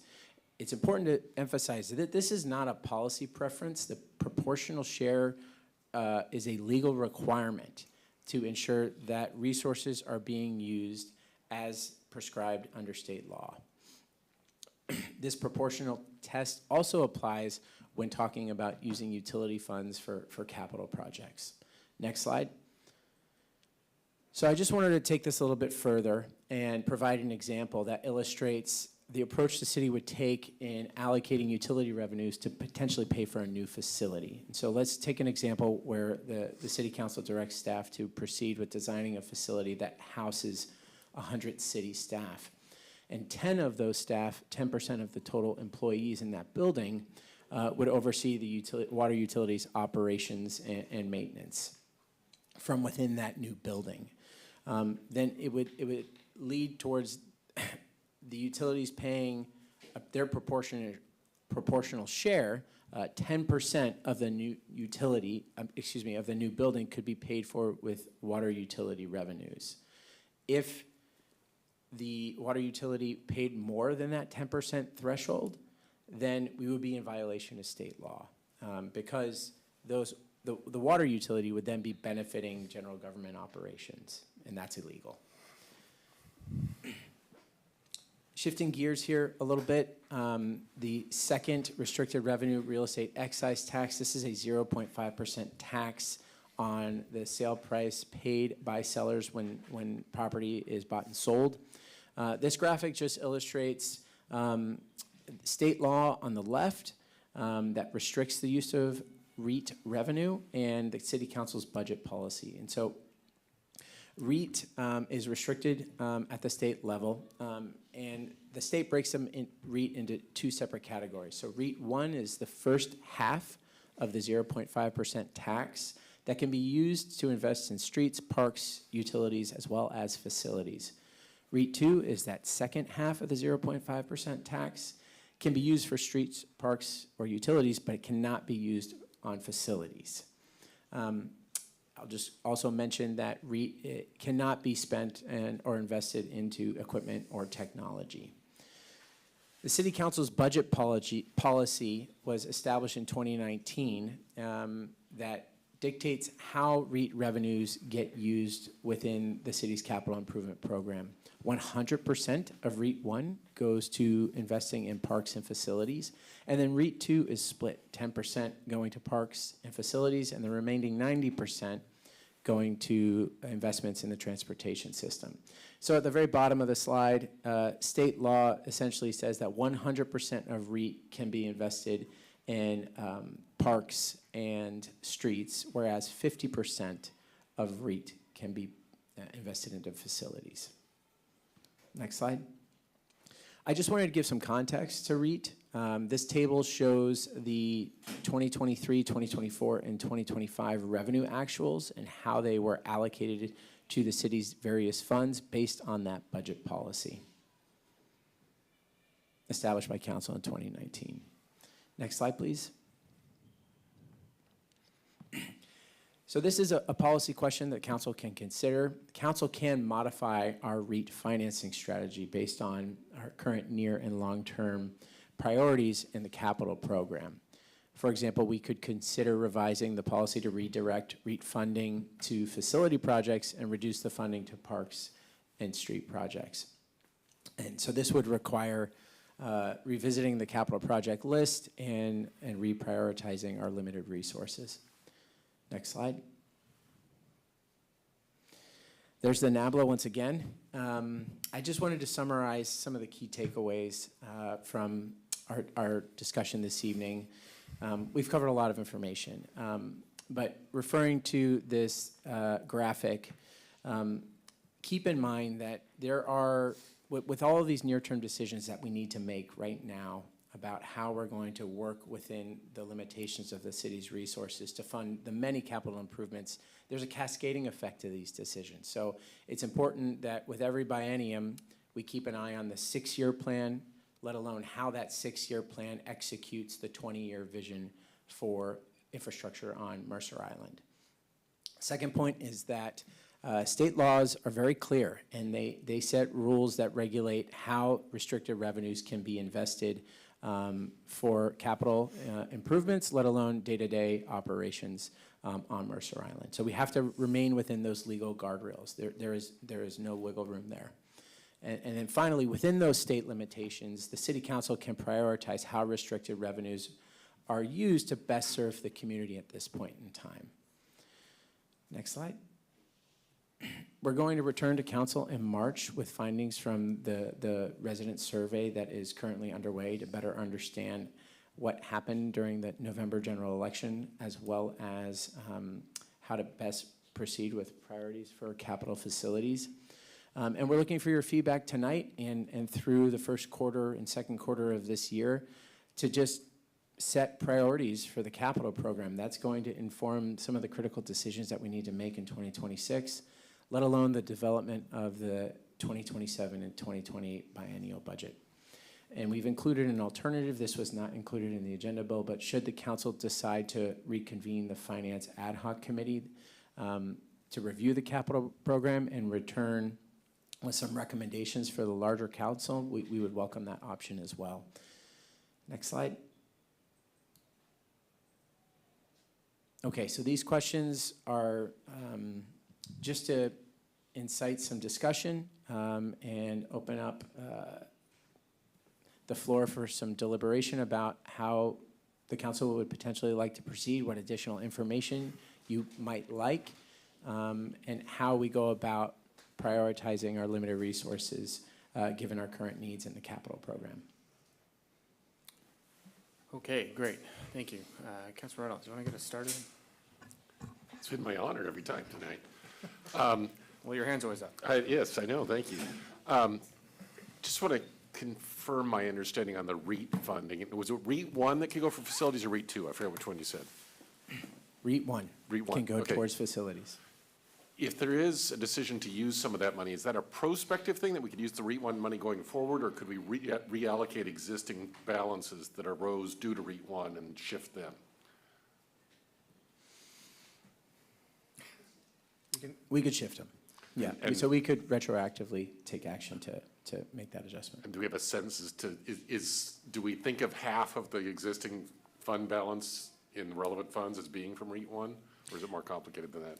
We've done an internal audit on how much REIT 1 has and has not been used based on project eligibility.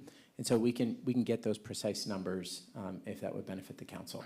I would like to see that, yes. Obviously don't need it tonight, but. Councilor Weinberg. So a thought occurred to me during your presentation. There's 10,000 dwelling units here on the island.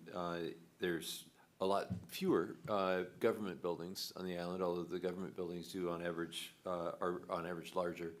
But I'm thinking of like schools, the facility that we're sitting in right now, fire stations, post office. I'm not sure if there are any county facilities in the island. Do public facilities pay utility bills? And if so, do they pay utility tax on that? Yes. Both, yes to both? Yes. Okay, just curious, thanks. Councilor Randall. Yeah, thanks. So I feel like not being on the operations side, it's going to be very difficult for council to prioritize capital projects. And I'm hoping at some point we'll be able to get some guidance. I mean, and I know you guys are already, smart and thoughtful. If you can chip seal a street instead of doing the more expensive repaving, I assume you'll already be doing that. But it's going to be really helpful for us, I think, to have some input in terms of where do you think things could be delayed without impacting life, health, safety, and where not. Does the water main need to be done because we're going to be doing the street project and that's just really a non-negotiable, or can it live a couple of more years? I don't know how to think through it other than by asking these questions. No, it's a great comment. We brought this agenda, this great deck, dense deck forward just to begin a conversation with you and make sure that, you have awareness. There may be funds available if we shift projects or cancel projects. Given the number of projects we have, it's a lot. It's not something we can do tonight. And, so we wanted to start the conversation. If the council would like us to go back and give you some alternatives, we talked with the mayor and deputy mayor on Friday, and I think it would make sense to reconvene a finance ad hoc committee so that three of you are working alongside us to go project by project and present some alternatives. The line isn't always life safety, but it's not far away from it given the age of our infrastructure, and that's one of the things we're concerned about. Sure. And by the way, I'm sorry I just dove into the questions without complimenting both of you and all your backup staff on when I hear 29 slides, I kind of go, oh my, but every single one of them served a purpose and was helpful, so thank you. I'll just add, I think it is helpful for the ad hoc committee to have those conversations, because, I can rattle off, I can look through the exhibit and say, this is why we're doing this project, here, here, and here, and some of them have, a lot of close, proximity to others, some have a very clear nexus, some of them don't. So I think that is part of a conversation that is probably worth having, and I can share some of that insight and consideration, and it would help develop that list. Yeah, I will also share, I think we need to, one of the reasons we moved this presentation forward so far in this year is your capital projects have had advocates, community advocates over years, sometimes decades. And we might have a trail project on deck that doesn't meet the life safety test, but it's important to a segment of our community. And I think we have to, walk through perhaps those scenarios and then check in with our community and say, what do you think? Because these are trade-offs for them as well, right? We're postponing a project, we're canceling a project to free up funds for a facility, but it means foregoing something that was very important to them as well. So I want to make sure we're building in enough time to also have that community conversation. Just want to ask a question here that I'm going to put in the form of a thesis, and you can kind of give me some feedback here, because I'm similar thoughts to what Councilmember Anderals said. I think a lot of this falls into three buckets. So when I look at the numbers that you presented to us here, there's about $500,000 plus between open space management in the park system and vegetation management in Opera Davis. We could not do that for a year, correct? Potentially, there's some conversations that have to take place. So open space veg management is also tied to the levy fund. So we have to be very specific on what resources are freed up and what cannot be freed up. Potentially, right? So yes, we could delay some of the open space veg management. How much, what's the consequences? That's part of the conversation that should take place. Same thing on streets. So the Councilman Randall's discussion, right? So we're resurfacing streets once every 30 years, right? We do the PCI, the Pavement Condition Index, every 3 years. That we now have that. We could just sit down and have a conversation and say, hey, look, and our street engineers will be part of that conversation. Says, I'm making up a street, Southeast 36. This is not the case. It's just for scenario purposes. That street is at this level of the PCI. We could delay that project for 2 years. Because we're not going to have structural issues. What does it mean? It means you're going to have more potholes, more crack sealing, things like that. We're going to have to do some more maintenance. But in theory, you could delay that project. If Clint and Ian were here tonight, they would say, hey, that type of work is fine, but if we start running into structural issues, it's going to cost you X dollar amount above 2 years down the road. That's the conversation that I think would be beneficial with the ad hoc committee that could probably help shape some of this conversation. Say, hey, this project makes sense to free up some trail projects, things like that.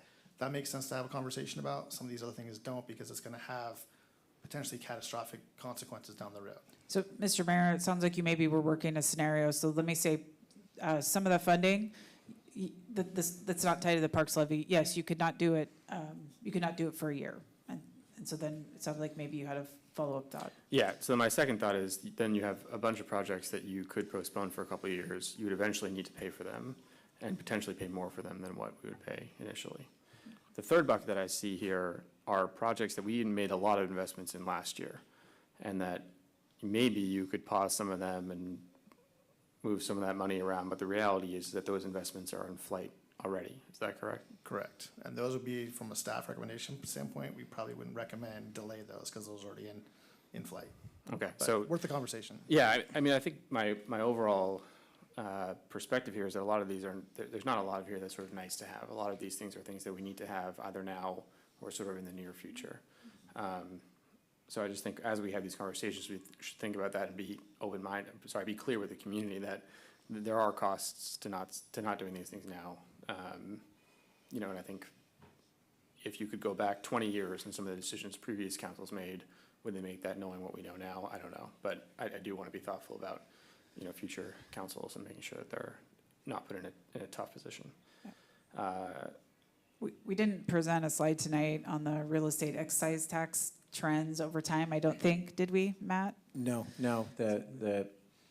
I can speak to it if you'd like. Well, I was just going to share, Council, that something else that the Finance Ad Hoc Committee, if you stand it up, could take a look at, because REIT revenues have been down as of late. That may turn around, so there are future policy decisions to be made if REIT revenue starts growing again. That could perhaps be redirected, REIT 1 to facilities. Matt, did you want to say anything else? Nope. Great. Councilmember Becker. Yeah, I mean, I support in general us looking at this. I I don't know who, I assume, I don't know if we'll move ahead with the ad hoc committee, I assume we will, but, and I don't know who will be on it, but I just wanted to agree with some of the comments that I don't want us to shortchange the long-term plans in the city. I think we should just be careful with what the projects are that we're looking at. We need data points, like Councilmember Anderl was saying, on like which projects those are, but like specifically, like I don't want us to make bad decisions for the long term with whatever those projects are. I just wanted to call those out as specific projects I would try to preserve if we can, whatever those are. Thank you. Councilmember Weinberg. So sitting here thinking, this all sounded very familiar. And there's a reason that back in 2018, in my day job at the city of Seattle, we spent a couple of years putting together a citywide prioritization process for the investments in information technology projects, but 80% of our technology projects were for our utilities, for water and sewer and electric, and what we came up with was a 5-band system where the top band was compliance with state or federal law. We were just constrained by what we have to do there. And usually that was where there was something out of compliance, we had to get into compliance, not something where we're already in compliance, need to stay there. And imminent life and safety risk was also in the top band. So something that we were, it's not just it could potentially someday down the future cause life and safety risk, but we can see this is going to cause houses to fall down the hill. The second band was service interruption risk. So something that would put us at risk of a road having to close, or a water system starting to fail, or a sewer system not working, a pump system not working, et cetera. Third was end of life, meaning that like the AC pipe replacements and the repaving of streets that are near the end of their expected life, but they're gracefully degrading, right? They're not something that's just suddenly going to fall off. And the fourth one was the transformation, essentially everything else. The transformation and new amenities and new capabilities that we were creating. I said there are 5 because we added a 5th one partway through, which was when the pandemic hit and when we had some kind of major event response. If there had been a massive earthquake or something, that would just boom, take over the top priority, because it would be across the entire city. But I think those 4 bands might apply to this situation here, where you're asking about what are some of the approaches we might take to figuring out what could go first, second, or third if we had to do some tough trade-offs. Unfortunately, that probably books 9655, the building near the bottom, because it's kind of a new amenity. But that's something we might want to consider, that we invested a fair amount of time in developing. What's interesting, if I may follow up on that, is I think a standardization would be helpful. Many of these projects are born from plans that already includes standardizations. And so we've been talking about that as well. The water plan identifies capital priorities, the sewer plan, the PROS plan. We have a lot of plans. So I don't want to reinvent the work that was done there, but I think bringing it all together and coming up with maybe a new mechanism to help you evaluate the many types of projects that comprise our capital program makes a lot of sense. To do that quickly, we'll certainly do our best, but I appreciate the information and that idea you shared. Councilmember Reynolds. A couple of things. One, I think creating the ad hoc committee is a good idea. But to expand on comments that the mayor and Councilmember Weinberg made, I think it would be helpful if there was some staff work up front to give us some information on these. And the criteria I thought of, kind of some sorting criteria of the projects. Legal requirement, I think Councilmember Weinberg was right on in that. Life safety, I think Councilmember Andrew mentioned that first, clearly important. One is just things that if we delay them are long run significantly more expensive, because we've messed up some maintenance we needed to do, and as a consequence, we need to do something a lot more expensive. Things that are at risk of keeping us from delivering key city services, projects that are already underway, and projects that have grant funding that we might lose if we don't do the projects. And I'd like to have all the projects flagged on those criteria or something similar, and then we can look at what doesn't have a high score on each of those things and say, okay, now let's think about real priority on the remainder. Yeah, something like that. I was thinking numbers, because that's the way I think, but color works, I can adapt. Yeah, that's an analysis that we can do. What's interesting, I'll just kind of serve this up. The water and sewer projects are not going to be recommended to be delayed, and I am not even sure it's worth going through the exercise of reviewing them. They are all inside of need to happen, yesterday, but it's probably the parks and streets and potentially stormwater projects that we would want to take a look at. Okay, so one item that we haven't discussed as a council, I'm curious of folks' perspective on, is the what Matt discussed about utility rates in terms of potentially being funded for facilities. I think that's something that's worthwhile to look at. But I do want to get everyone else's perspective and see if there's any agreement or disagreement on that. I will just like to add that at this point, if we were to pursue that, it comes also with trade-offs. And so there's no additional funding available to fund a new facility with utility rates. It requires raising those rates. So it's important to couch that within the guise of that there's trade-offs at play with trying to redirect resources away from some of the critical projects that Jesse just spoke about towards a new facility. Okay, so maybe it's best to park that for now. We can maybe come back to that at a future date, but I do think that it sounds like there's some consensus here on, excuse me, on an ad hoc committee, so I don't know if we can get a thumbs up on that, and we can discuss who wants to be on it. Okay, I'm seeing 5 thumbs up, so I think. Oh, 6, all right, that gives us enough. Who is interested in serving on that? Wendy.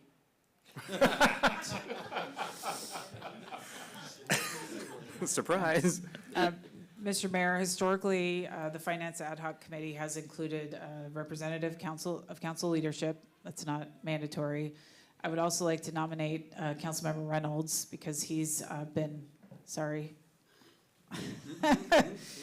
he's been with us as we've stopped and started ad hoc committees, and I think it would be nice to have the continuity there if he's willing to serve. If not, we're happy to work with whoever's available. Sorry, Craig. No, I'd be happy to do it. I think last time, if I remember correctly, with the Finance Committee was Mayor Neese and Councilmember Weicker and I, is that correct? That's correct, yeah. Okay, yeah, I'm And happy to be I think it one was the 3 of you through 2 cycles of that ad hoc committee. I would like to serve, and I actually do think that Wendy serving is a good idea. Given that If she's not. she doesn't want to, I would put my neck on the line. Okay. All right. So let's go with that. We'll go with me, Councilmember Reynolds, Councilmember Weicker, and then Councilmember Anderall as I could be an alternate. an alternate. We will take our notes from the meeting and do some prep work and then follow up with you probably for a March meeting to kick us off. Great. Okay. Anybody else? All right, thank you. Thanks. We will now move to other business in the planning schedule. And for that, we welcome back City Manager Jesse Bond.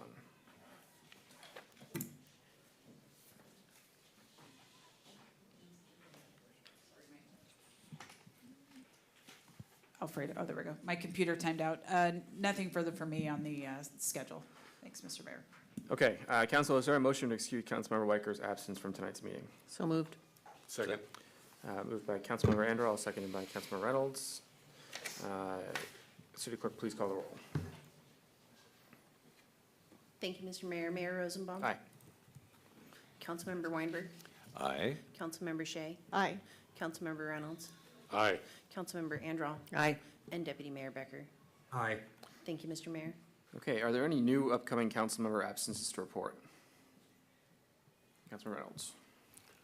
I think you know this, but this may not. I will miss the linkage committee meeting or linkage meeting on Thursday because of the Parks Commission meeting, which conflicts. Thank you for serving that capacity. Okay, councilmember reports. We'll start with Deputy Mayor Becker. Nothing to report. Councilmember Weicker is on here. Councilmember Weinberg. Yeah, so I want to start my comments tonight with a statement addressed to my fellow Mercer Island residents and refers to recent events in the region involving the U.S. Immigration and Customs Enforcement Agency, or ICE.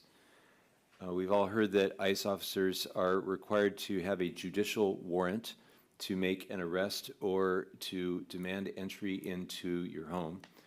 What many of us do not know is how to verify the authenticity of a judicial warrant. I realize it's the age of the internet. Most people can look it up online, but for those who haven't thought to do so yet, here's a quick summary of what constitutes a judicial warrant. The document must be signed by a judge, magistrate, or court official, not by an ICE agent. There are over 500 federal judges and magistrates in the United States, but you can search through the names on the website fjc.gov/history/judges. You can also search the directory of Washington state judges at courts.wa.gov/court_dir.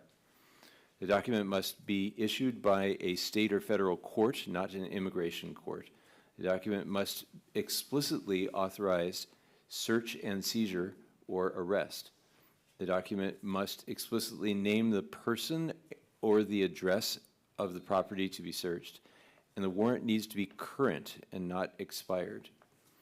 If an ICE agent is at your door and claims to have a warrant, you have the right to review and authenticate their warrant before opening the door. You have them slide it under the door or hold it up to a window so you can see it, take a photo of it, and validate it. If the ICE agent shows you a Form I-200 or I-205, that is an administrative warrant and does not grant them entry into your home without violating your Fourth Amendment rights. If you feel that your personal safety is in jeopardy, call 911 for assistance. Our police are dedicated to your personal safety. Also, take a photo of the document and email it to the city's police department. For the City of Mercer Island, the email address is records@mercerisland.gov. All right, on a less weighty matter, I have now completed 7 of my planned 14 day trips to Olympia this session. I've identified 36 bills which may have low, medium, or high impact on the City of Mercer Island. Of those, the 6 bills with the highest potential impact are HB 2374 with its companion bill 6110, which is the e-motorcycle definition bills, which we helped author. HB 2332 and its companion bill 6002, which relates to regulations around ALPR cameras. Senate Bill 6015, which involves permit-ready residential buildings, significant change to a permitting process. HB 2673 and its companion bill 6201, which involves property tax and REIT exemptions for affordable housing projects. House Bill 2489 regarding the overnight use of public spaces, and Senate Bill 5729 allowing architects to define when their permit applications are complete. There's also a significant permitting change should it get through. I look forward to continuing to coordinate closely with council leadership, city staff, and our lobbyists so we can all thoroughly understand the intents and implications of these bills and to ensure that we're presenting a cohesive and consistent message to our legislators. Finally, my next open lunch will be at 12 p.m. on Saturday, February 21st at the Sushi Joa restaurant. The address is 2717 78th Avenue Southeast, and as always, all are welcome. It's an open agenda, news, sports, weather, humor, what's going on in Olympia, whatever. All I ask is that everybody please show their respects to the chef by ordering some food and or beverage, and let me know if you're coming so I can reserve a large enough table. See ya. Councilman Reynolds. Yeah, a couple of things. One is I had to tender my resignation last week for the Law Enforcement Officers and Firefighters Disability Board. It turned out that there was some confusion about eligibility, and Mercer Island is not allowed to send a representative to that board, so I'll be sadly leaving it after, I think, 3 or 4 years. Second, just remind the community, for those that are not aware, there are pro-democracy protests every Sunday, typically at 3 o'clock at what some people are starting to call Democracy Corner, the corner of 40th and Island Crest Way. All are welcome. It's just a half-hour commitment from 3 to 3:30 to show up. We've had quite an increase in attendees recently. However, this Sunday, the coming event will be at 2:30 instead of 3 o'clock because there's something else going on that afternoon that some of you probably know about. And then the last thing was just a hat tip to Mr. Mornick. I've always assumed I was the biggest math geek in the room, but I didn't know what a nobla was. I had to Google it while you were talking, so thank you for educating me on that concept. I would have called it a del or something else, or a gradient symbol, but you got me. Okay, that's it for today. Okay. Councilmember Andrell, you want to top that? I don't know, maybe I have a new Wordle start word. Is it 5 letters? Yeah. Okay. Sorry. Nothing other than briefly, I was invited to meet with a Cub Scout den to talk about civics and government and checks and balances, and we experimented at the end with voting on snacks for the next meeting, and we did anonymous ballots, and then we did a voice vote as the city council does.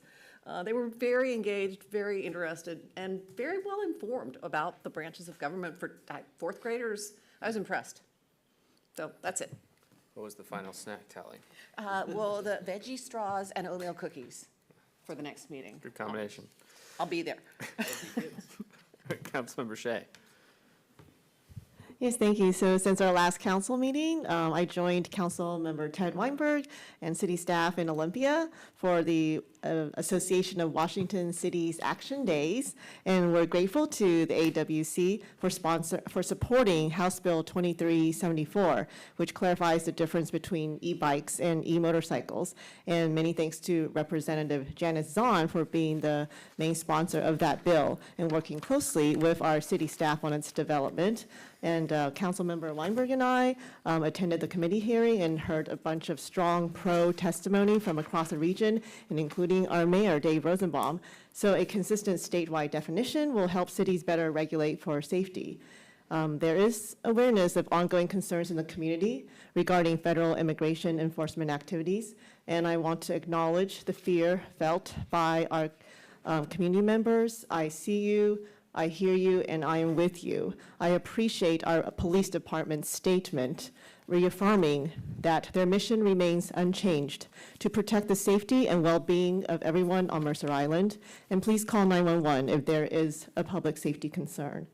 Last Friday, Mayor Rosenbaum, Deputy Mayor Becker, and I attended the Mary Waite Pool renovation celebration with MISD school board members, King County Council Member Claudia Balducci, students, and community members. It was such an honor to hear from Mary Waite, Olympic gold medalist and MIHS graduate, who spoke about the vital role of community pools in playing in building belonging and opportunity in a community. And this renovation was funded by voter-approved capital levy and a King County grant.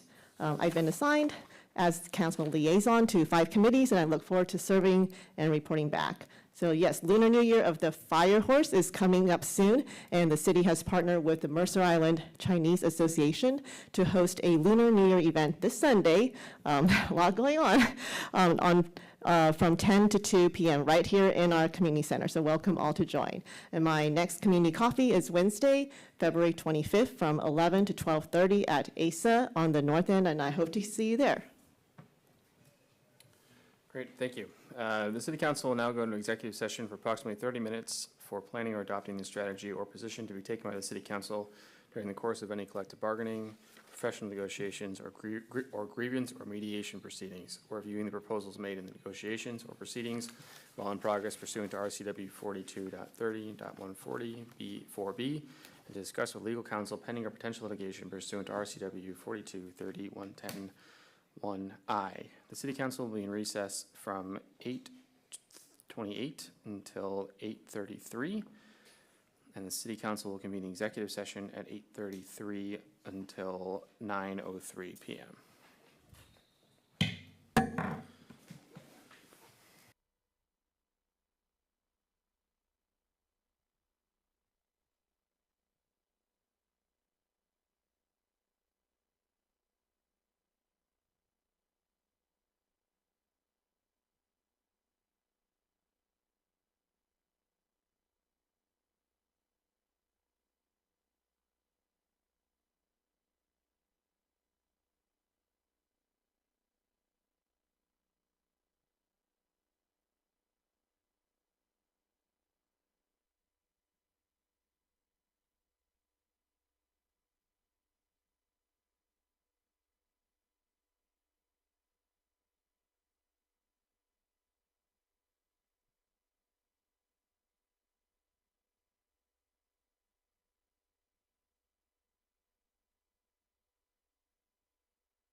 Good evening, and thank you for your patience. City Council will continue in executive session for an additional 15 minutes until 9:18 p.m.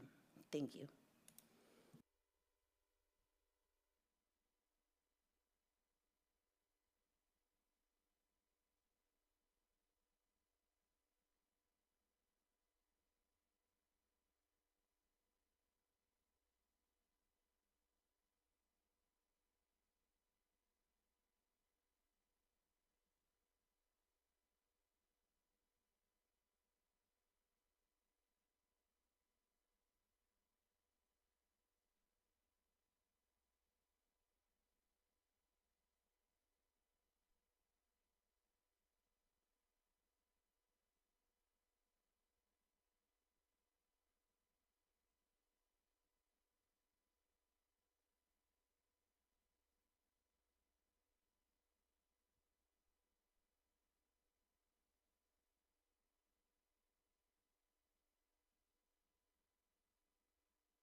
Good evening. Thank you for your patience. City Council will continue in executive session for an additional 10 minutes until 9:28 p.m. Thank you.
Good evening. Thank you for your patience. City Council will continue in executive session for an additional 5 minutes until 9:33 p.m. Thank you.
Good evening. Thank you for your patience. City Council will continue in executive session for an additional 5 minutes until 9:38 p.m.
Thank you. The city council was in executive session from 8:33 PM until 9:38 PM. The next regularly scheduled hybrid city council meeting is on Tuesday, February 17th, beginning at 5 PM.